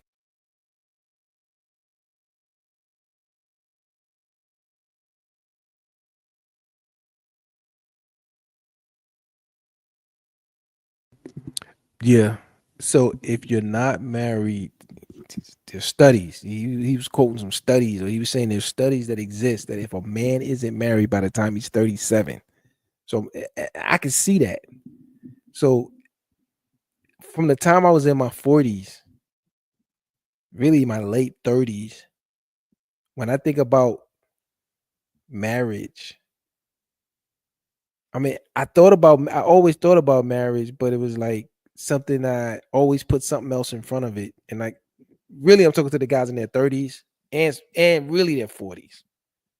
But like, I know these internet guys who are successful in their 30s, but they don't seem to have a priority on family. And I'm just saying, don't wait if you don't do it in your 30s, you're going to look around and you're going to be 50 and you still haven't done it. Because the 40s, it's just like that. That's how fast they go. You just be 50 and be like, damn, I'm 50. It goes fast. You know what I'm saying? So for me, I'm saying, well, he said if you're 37 and you haven't got married, you'll most likely never get married, never have children, never have a family. And what I'm saying is, I've seen the importance of that family structure in the end of life for people in my family, male and female, and have been a part of being a support system for others. And it's needed. You'll need it. You don't want to, because as you approach your older years, I've seen certain people in the family and people in my church family and stuff like that. I've seen them go senile. I've seen people go senile early in their 50s. I've seen people go senile in their 50s. I've seen people get struck with diseases. I've seen people have to be like sick and took care of by their family, people that was healthy.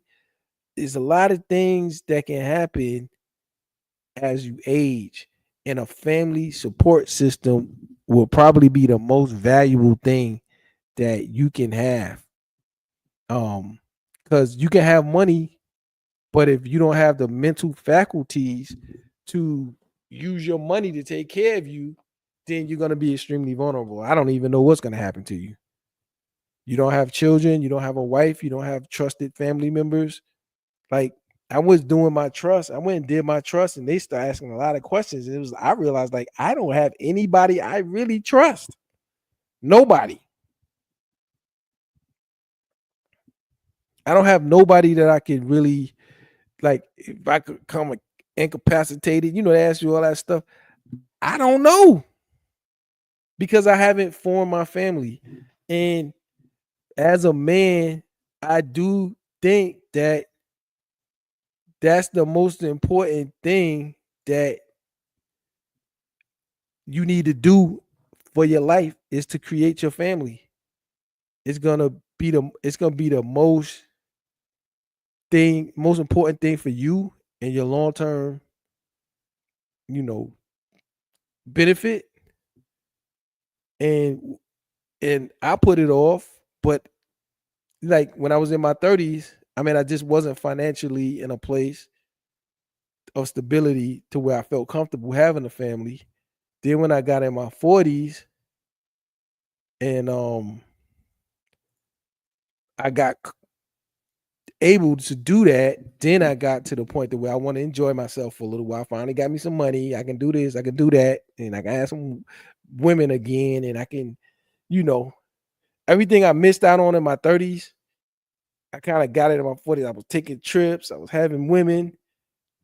I had women in my 20s, didn't really have them that much in my 30s as I wanted to.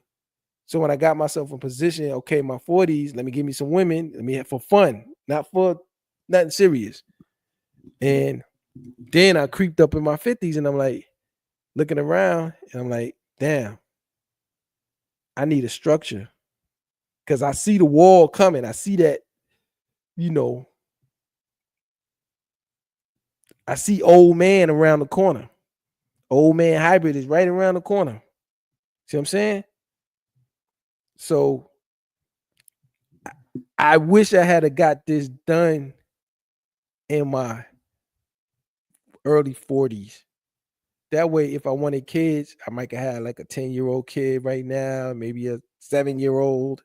Got that out the way, got a family structure, could raise them up. By the time I become elderly, they'll be grown. Then, as I age, they'll have a little bit more adult experience, because really, you don't want to be dependent on a new adult to take care of you or help make decisions on your behalf. Most of the times, by the time you get old, your kids are like 40 and 50. Like my dad's going on 80. I'm in my 50s, so I have life experience. So I'll be a better assistance to him, as opposed to if I was 18, what I would have known at 18 to help him as an old man. And if I need to make decisions for him and stuff like that, I wouldn't have that experience.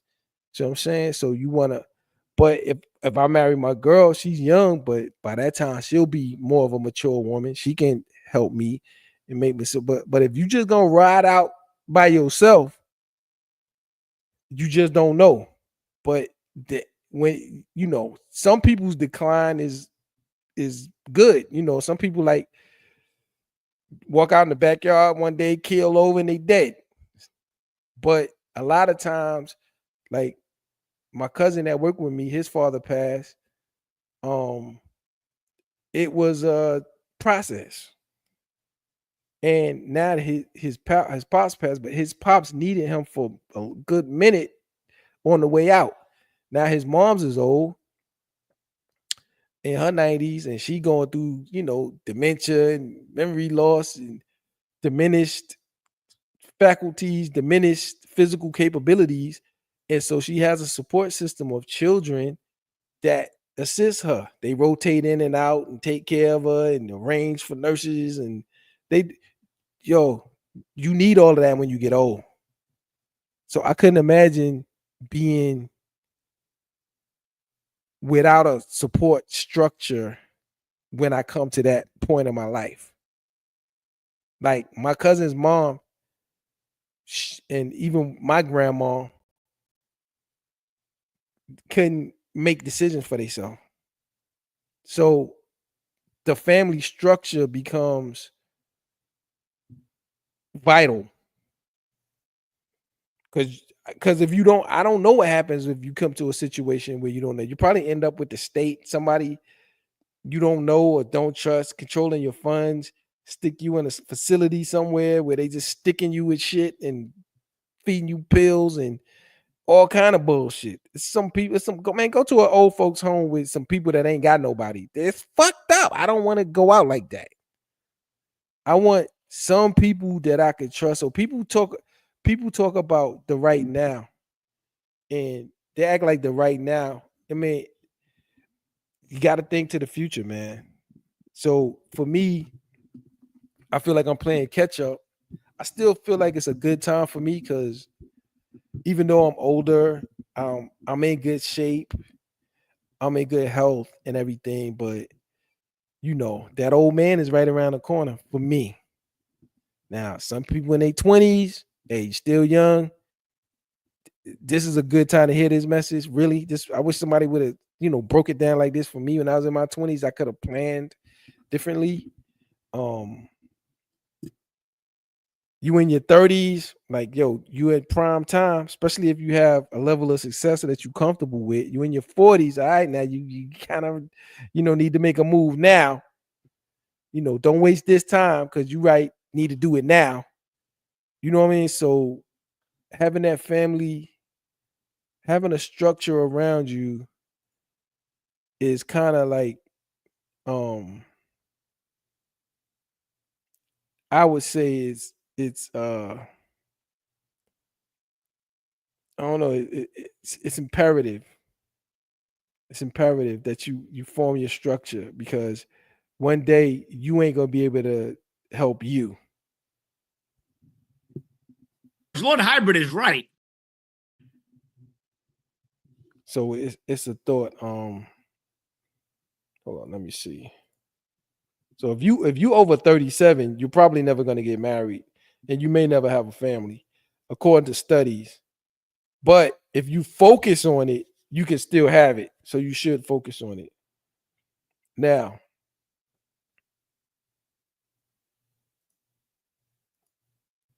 check this guy out. Being 55, single, never married with no kids, trying to date is just on a whole nother level at this age. The women that I'm dating are between 40 and 51. That's his problem. He need to go younger than that. I think he said he was 55. How old did he say he was? Being 55, single, never married with no kids, trying to date is just on a whole nother level at this age. The women that I'm dating are between 40 and 51. Yeah, for a single man with no kids who's 55, he should be dating in his mid-20s and 30s. He should be dating from 25 to 35. That should be his range.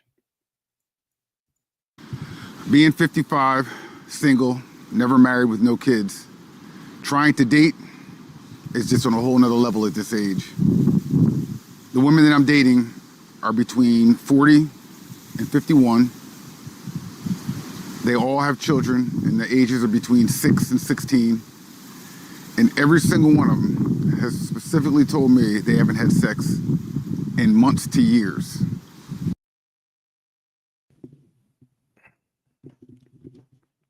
The women that he's dating are gonna be miserable to date because they're old, they got kids. You don't got kids. Now, as an older man dating, like I said, he should be dating from 25 to 35, especially if he got himself together. And if he's 55 with no kids and no wife, never been married, I mean, unless he's a total jerk off, he should kind of have himself together by 55. So I think that older men should be, I don't mind older men accepting like being single mothers, because we are not, like, if I was 30 single with no kids and I was ready to form a family, I wouldn't do it with a single mother. But being in my 50s, my girl has a kid, and like I said, she's in her prime, I'm past my prime. So I'm past my prime. That's a ding on me. She has a kid. That's a ding on her. You know, and I'm not saying that because you're older that you have to accept or you have to date single mothers. But if you find a woman that's compatible for you who has a child, I say you might need to accept that if you can work with the chick. You know what I mean? Now, because you're past your prime. I'm past my prime. So I had to accept that. So I'm like, okay, like when I was 30, 35, I wouldn't date my girl only because of the kid, because I was still prime age. But now that I'm prime age, you kind of got to be a little bit like, I got to take what I can get within my acceptable parameters. I can be less strict. And when we ask this of women, like we see these women who are aging, 40-year-old women having all these demands, and we say they're delusional. Well, we got to accept that we can't be delusional at the same time. You know, we got to accept that, you know, sometimes we might get a little bit, you know, over the hill. So like you guys in your early and mid 30s that are successful, you don't have to accept a chick with a kid or two kids or whatever, because you're still prime age and you're successful. You should get a prime woman to get exactly what you want. But an older dude like me, she got a little kid, but she's still young, hot, fine. I mean, it's a situation with the baby father or whatever that I can accept. Hey, I'm past prime, so I can't be quite as demanding as I could 15 years ago. Yo, Lord Hybrid, I'm gonna agree with you too. Yeah, so I ain't gonna. I just think that's one reality. I think he's totally like not understanding his value, and he's devaluing himself a little bit more than he should. But let's see what else he got to say. Being 55, single, never married with no kids, trying to date is just on a whole nother level at this age. The women that I'm dating are between 40 and 51. They all have children, and the ages are between 6 and 16.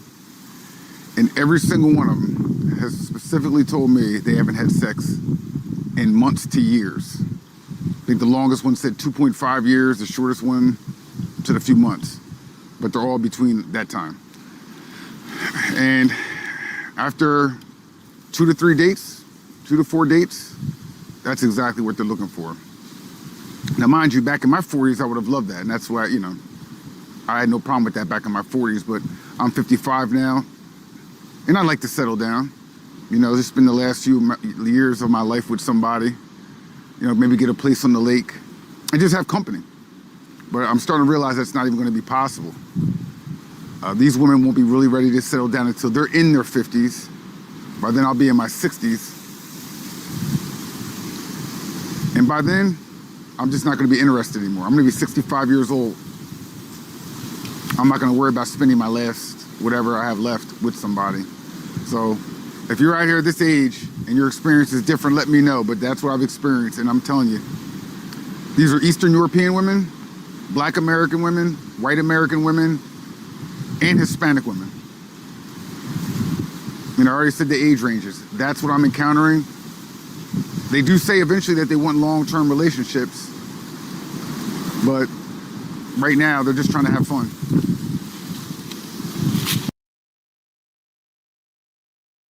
Yeah, see, this guy don't have a clue and he's doing everything wrong.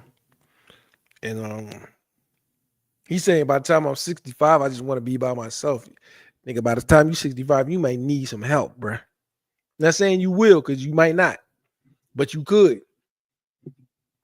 and dating them old chicks, and then trying to wait them out till they get, some of them divorcees, they got a couple of kids, they want to wait till their kids leave the house, and then want to get with you, and like, you're gonna be sitting around getting older, waiting on a bitch to fucking finally decide that she want to be with you, and these old bitches ain't worth shit, and they probably never gonna want to be with you, and if they do want to be with you, they probably not gonna be that good to be with. So that guy, to me, seems like he doesn't have a clue, and he need to reformulate his plan. Now,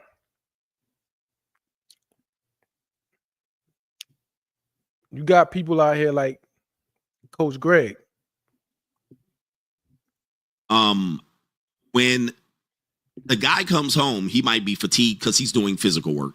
What would happen is if you lie down and take a nap, your wife is going to be pissed. So what she'll do is she'll slam cabinet doors. She'll clean pots and pans. She'll run the vacuum cleaner.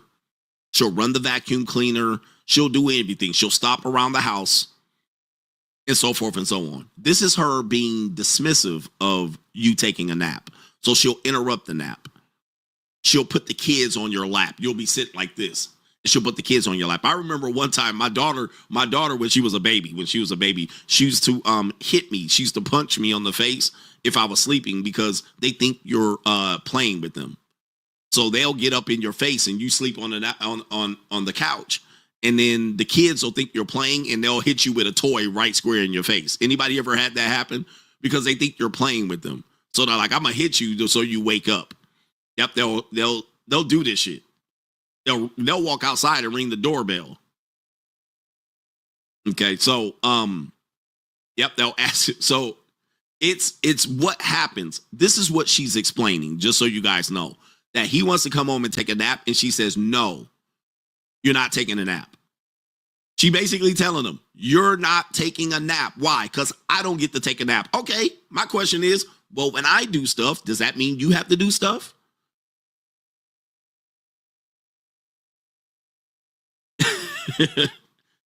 All right. When I'm doing stuff, that means you have to do it? The answer is no. So if you start telling them that everything you do, they have to do, which I think is completely counterproductive in a relationship, I don't think you need to be doing the same thing at the same time as someone else to feel like we're working towards the same goal. All right. But what she's saying is, no, if I'm doing chores, you're doing chores. This is a very childish way to look at productivity.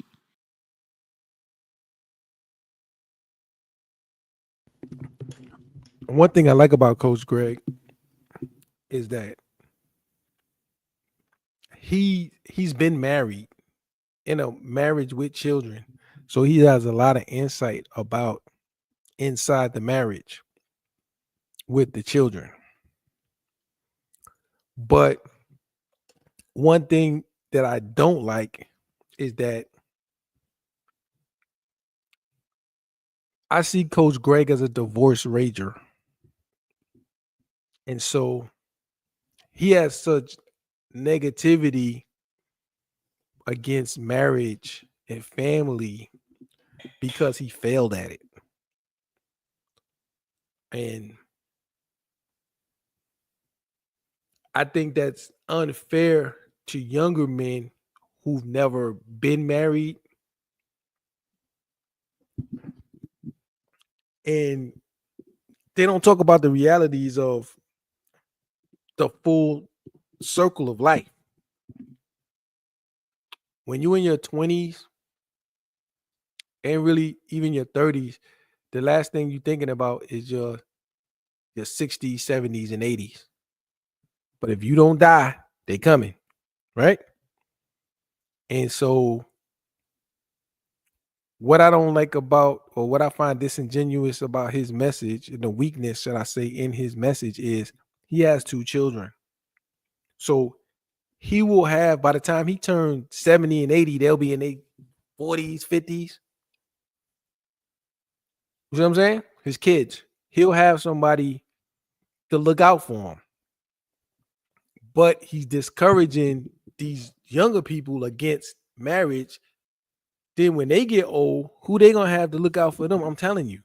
I've seen it a lot of times. You gonna need somebody to look out for you when you get old, or it's gonna be fucked up, real fucked up. Like I think about what my grandmother would have did without having me and my pops and the others that helped, other grandkids and kids and stuff like that. Like if it wasn't for all of us being a support system for her, you know, what would have happened? You know what I'm saying? So for him to divorce rage onto young men, not consider the full circle of life, and just have them not think about even the joy of being a parent. I know it's not always a joy. Sometimes bad things happen. You know, sometimes your kids turn out bad. Sometimes the woman used the kids against you. Sometimes it's a struggle. But still, there's joys of parenthood that most dudes probably would want to experience. Everything is up and down. You know, everything has joys and pains. But I just think it's wrong to discourage that and to ignore the final third of life where you might need a support system. So that's where we disagree.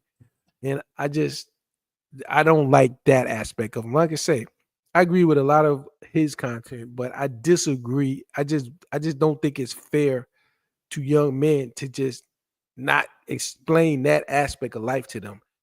There's gonna come a time in your life, if you live a full life, that where you're gonna need a support system, and your family is gonna be that support system that you're gonna need. I've been that support system, and I know I need it too. So also,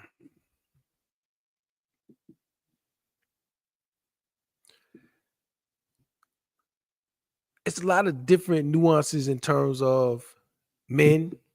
One thing with Coach, you got to remember, he's short. It's just like some good-looking dudes, you know, like really good-looking dudes trying to give advice to average or below average guys about girls. You're a good-looking dude. You can't really advise a dude that don't look good or don't look good and is broke. And at the same time, a short dude, like, what's the number one, like if you look at dating apps, what's the number one physical aspect of people that's filtered out for? Like, don't present me with this type of person. It's mainly short. Short men are the least desirable men just based on physicality. You see what I'm saying? So I'm a taller man. Short men generally have less success with women because they're short. You know what I'm saying? So sometimes his negativity, he a short man and a tall man don't get the same treatment. Just like a rich man and a poor man don't get the same treatment. It's like a good looking man and a not good looking man don't get the same treatment. Just like a fit man and a fat man don't get the same treatment. Just like a pretty girl and an ugly girl don't get the same treatment. So he's a short man. He doesn't get the same experience as a 6'2", 6'4", even 6 foot man. He's short. He has the least desirable physical characteristic of a man. So when I still like to watch his content, but to me, it's a little bit overly negative, and it's a little bit kind of like, it's not gonna work. This ain't gonna happen. You can't do that. Like, just if you listen to that, you believe you can't do it more so than you believe you can do it when it comes to certain things. You know what I'm saying? So I think those are the holes in his content that I don't think he accounts for. You know what I mean? And it's real. And it's not a try to diss the brother. Cause I'm still a big fan of his content. But like 50% of it is value because, like I said, he's been inside a marriage. He's been through a divorce. It's something that I can learn from. But then she's gonna cheat. She's not gonna leave. Yeah, she's probably gonna cheat more on a short dude. She's probably gonna cheat more on you as a short dude. She's probably gonna select you less because you're short. And being short is just it doesn't mean you can't get fine girls and you can't keep a woman or anything. But I'm just saying, a short man's experience is totally different from a tall man's experience. A rich man's experience is totally different from a poor man's experience. So I just think he don't account for everything, and it can come off as overly, doomy. Like you can't do it. You won't do it. There's no way you can do it when you probably could do it because you're not short. You know what I'm saying? So I don't think he accounts for that in his content. And I just see that as a weakness in his content. But like I said, he still gives a lot of value in his content, and I'm not invalidating his content. Let me see.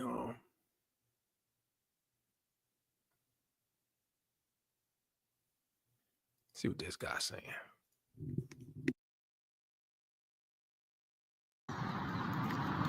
I'm 51, never married, no children.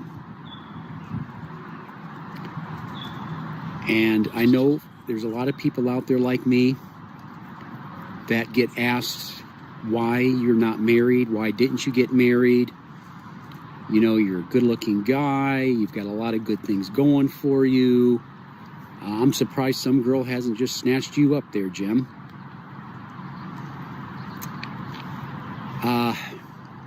Throughout the years, I did date.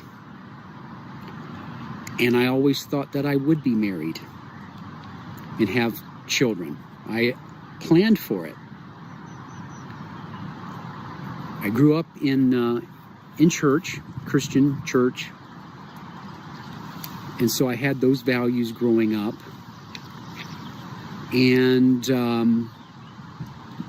joined the military after I graduated high school. I ended up retiring from the military after 23 years, U.S. Army, and did well for myself. And was successful at it.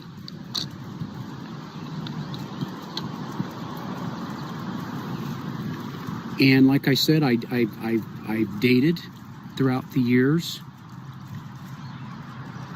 And either the women that I liked didn't like me back in return, the ones that I was really interested in. And then those that I didn't think we had a connection, or I just wasn't into them, they were the ones into me. I've never been in a situation where it was mutual. I've never been in a dating situation where we were both into each other. It's always one-sided.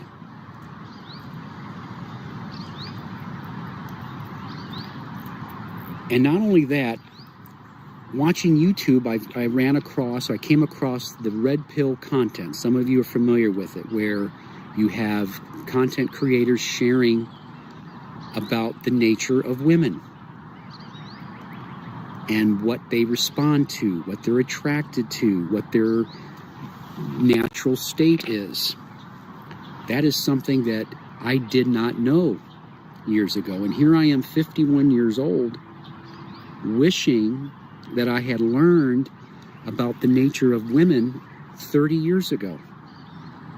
And that would have helped me tremendously in my dating life. And I floundered around, just did not get it right. All the things that you could do wrong in dating, I did each and every one of them. Showing too much interest, probably appeared too needy, too available. I was too easy for her. She didn't have to compete for me. I answered text messages too soon. I called too soon after dates. go right on down the list. I did them and didn't realize what I was doing was actually turning them away. Then I discovered on YouTube this book called No More Mr. Nice Guy by Dr. Robert Glover. And it turns out that I am a nice guy. And I'd heard women in the past say that to me, Jim, you're too nice. But I didn't necessarily know what that meant. What did that mean? And so that book really opened my eyes to what a nice guy is. And you'll hear, the expression, girls don't like nice guys, or nice guys finish last. And how true that is. And I would recommend any man who is a nice guy or been told that, to pick that book up and read it.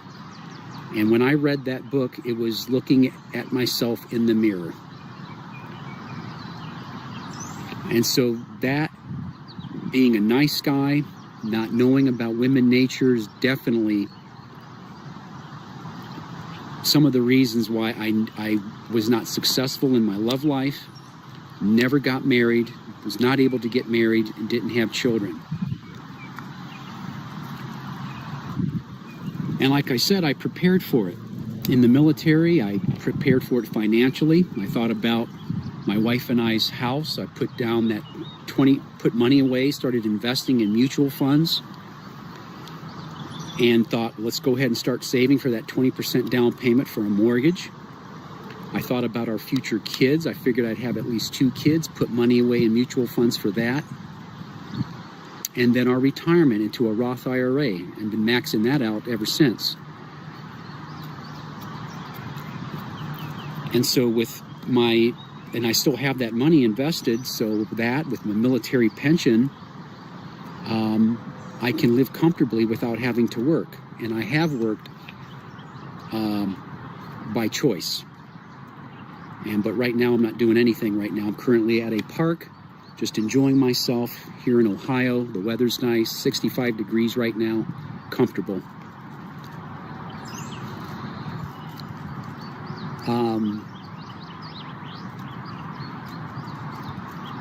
And read all the books.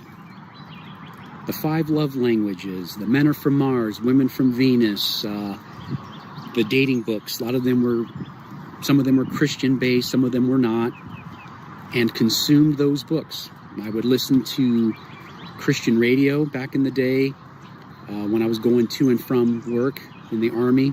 Focus on the Family with James Dobson and Bob Lepine, and just really thought I was going to set myself up for success so that when I did get married, that I would not be a part of that 42 to 50% of marriages that end in divorce. Which brings up another point. In the military, the divorce rate is high. And I saw that.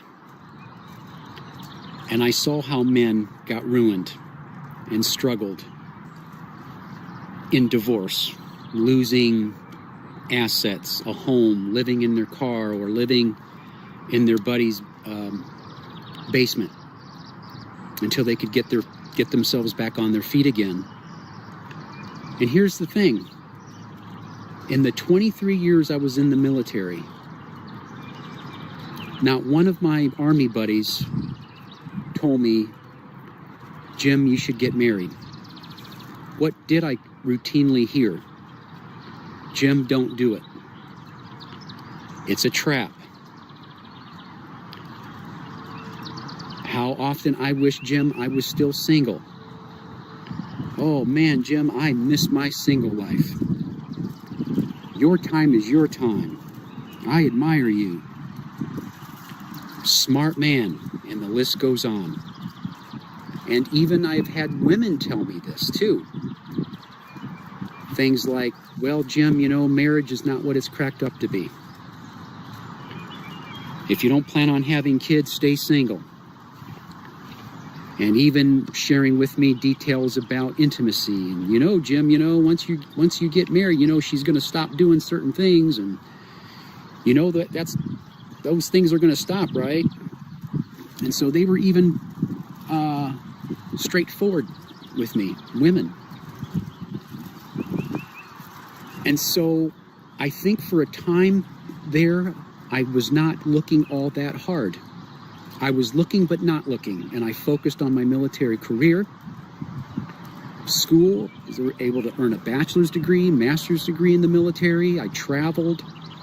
I went up the corporate, I guess you could say the corporate ladder, the rank structure, from enlisted to non-commissioned officer to a warrant officer, and later retired as a captain.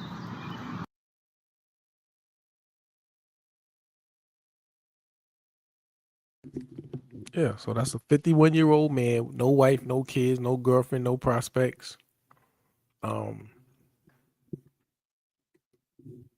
And I think that, like, as a man in my 50s, early 50s, similar age to this guy, you gonna have a lot of what ifs and a lot of what ifs and a lot of regrets and a lot of fears, you know. Because bottom line is, it get to the point to where you lucky if you just kill over and die. You lucky. You know what I'm saying? If you ain't got nobody, because look, as a man, if you don't have like a wife and kids, as you get older and older, you have less and less people. I have very few people. Very few people.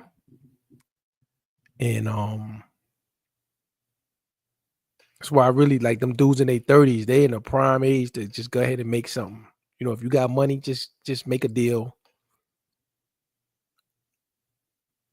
You know, do the prenup, form a family. I'm not saying don't vet, don't rush, vet. And but just understand that the family structure is like, we reduced it down to like the risk. She's gonna divorce you and she's gonna take everything and she's gonna cheat on you. You know, you listen to Coach Greg, she's gonna cheat on you. It's gonna happen. Don't worry, it's gonna be the most devastating thing. She's gonna cheat. You know, and she probably will cheat. She might cheat.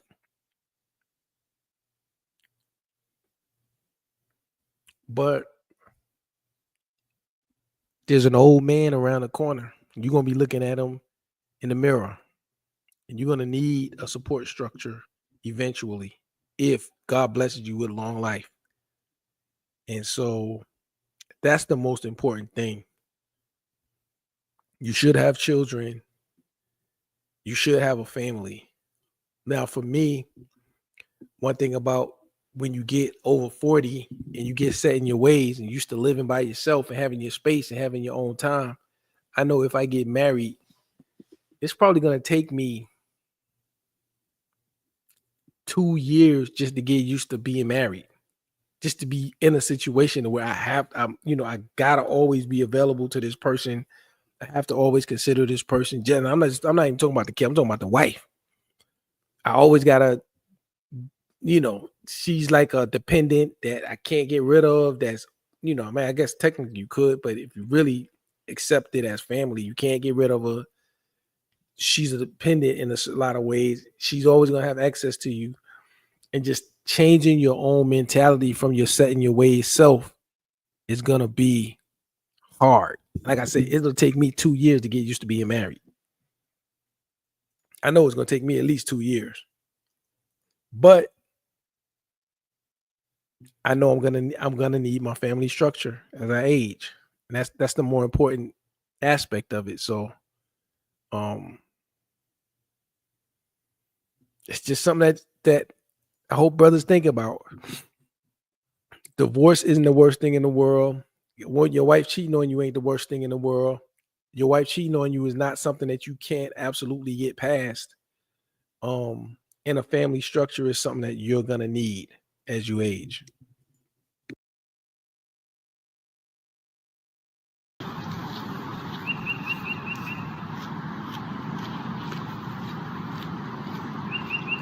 Someone was passing through there. But I think the social anxiety was something I recently discovered in myself. I didn't know. I thought something was wrong with me. I really did. Why is it that I am more comfortable on my own, by myself. And so I don't like, people, I guess, getting too close to me. I'm not one of those guys that invites people over to the house and we have a barbecue and all that. I'd always go to other people's houses for get-togethers, but I never did them myself. And I always thought there was something wrong with me, why I didn't have a social life, still don't really have a real social life, don't have friends, currently no girlfriend. Come on, man. Some would assume that I'm gay. I'm not gay. I'm not that.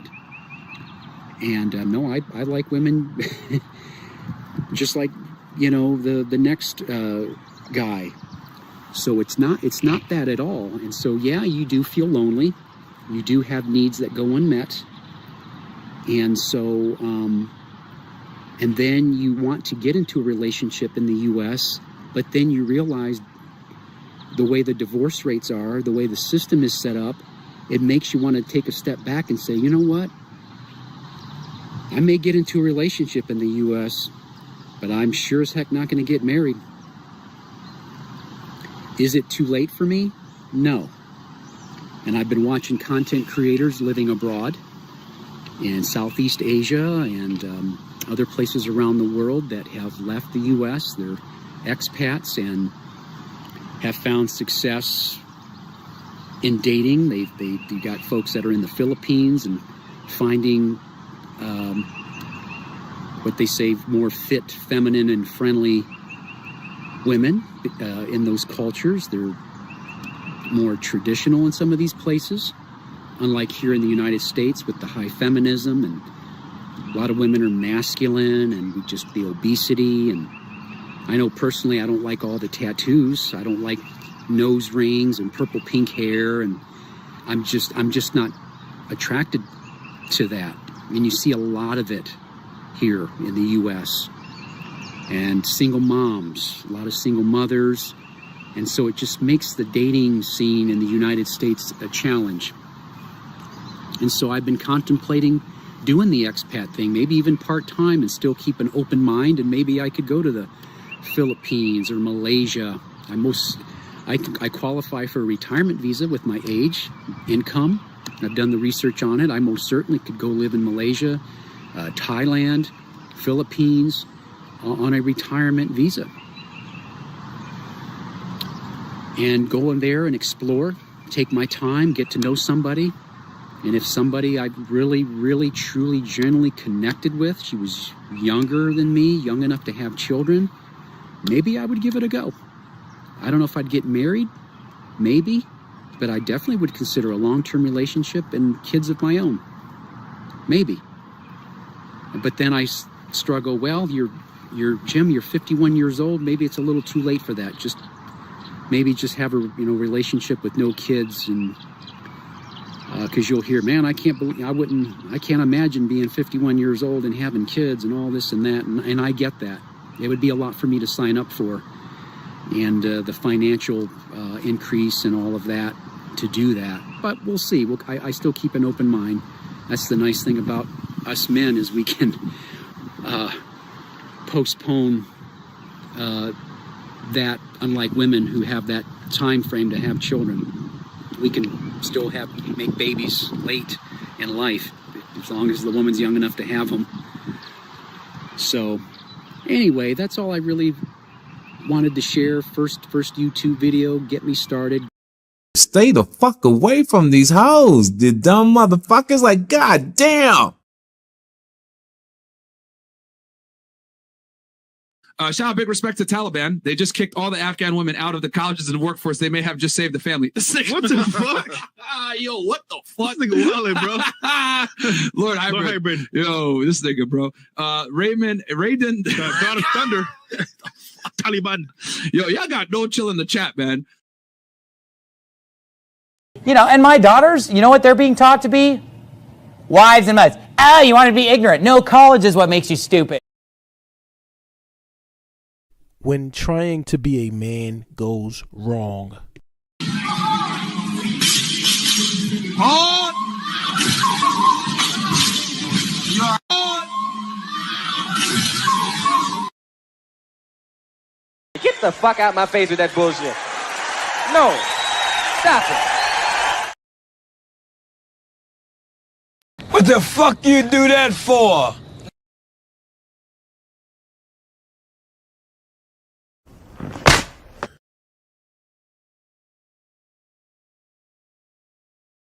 You ain't nobody.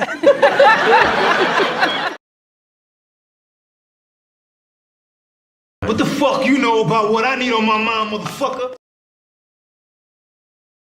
The freedom bell ring got me fly like a free, fly like an eagle. Let's go! Free! Let's go! What the fuck is you looking at?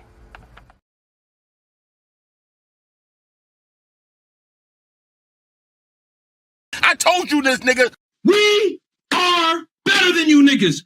We are better than you niggas. You ain't nobody. We are better than you niggas. You're so dumb. We are better than you niggas. You ain't shit. We are better than you niggas. You ain't shit. We are better than you niggas. You ain't nobody. We are better than you niggas. You're so dumb. We are better than you niggas. You ain't nobody. We are better than you niggas. Wow. We are better than you niggas. We are better than you niggas. We are better than you niggas. We are better than you niggas. You're so dumb. You ain't nobody. You ain't shit. We don't claim you. SP motherfucking I. These niggas can't touch us.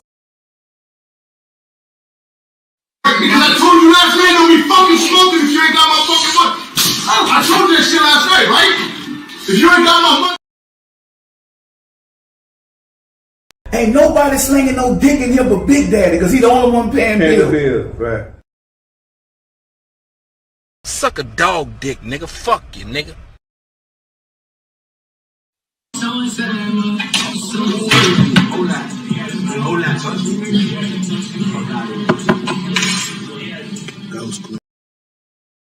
Suck a dog dick, nigga. Fuck you, nigga. He's a fag. And I said I suck your dick. I hate you. I hate you too, little nigga.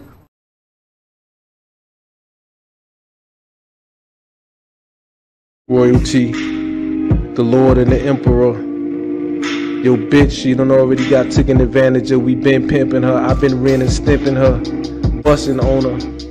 I think I bust so much on her, I gave her pneumonia. She was trying to give me herpes. I told her, please, pass me that box of condoms. I got to put that over me before I go up in you. You know how I do hybrid, I'm keeping it true. 100% the realest. You could tell I really did it. You could see I really live it. Motherfucking big booty bitches running around in the penthouse with their asses all out. Follow behind the camera that I'm holding. I'm molding these bitches to be more devilish. Niggas is getting mad. It's real sad when you look at what he have and then you look at what you got and you be like, damn, I don't have much. Not the broke nigga. We don't claim you. Not even a lot of hoes come through cause your place kinda funky and creepy and small. Man, get your old ass balls and get up off your drawers and go out there and make some money, nigga. Build your wealth. You ought to be ashamed of yourself with your broke ass. I'm broke, nigga. I'm broke. Go work for your master, niggas work for me and give me cheese. Nigga, it's a blessing to be this intelligent and effervescent with my mind shining way brighter than the fucking sun even shine. Y'all niggas need to put more time in trying to understand what the grind is. Y'all niggas was walking out here wealthless and mindless. I'm broke, nigga. I'm broke. I can't eat.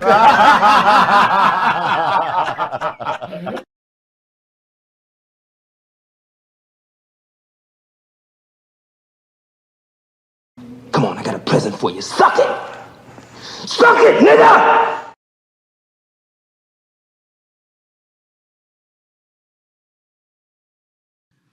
Ain't nobody got more money than Lord Hybrid up in here. The big home.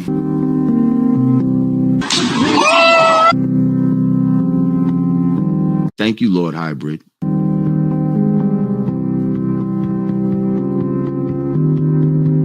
Lord Hybrid, I see you, sir. Salute. The big home. Lord Hybrid. My boy got them bands, bro. Shut the fuck up! The big home.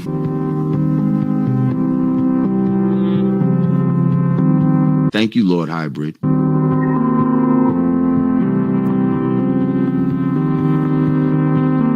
Lord Hybrid. The big home.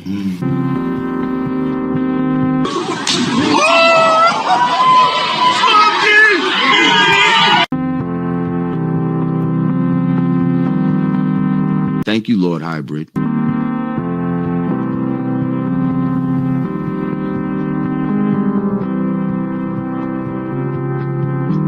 Get the fuck out of here!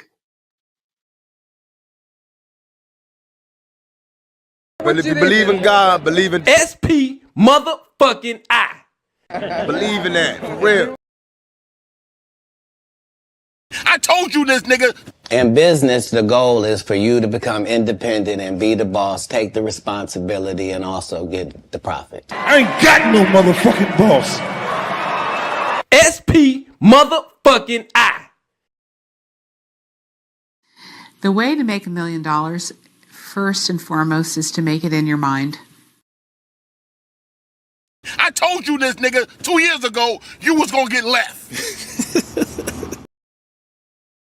Lord Hybrid, appreciate all of the impact that you got me to do. You got me to make content.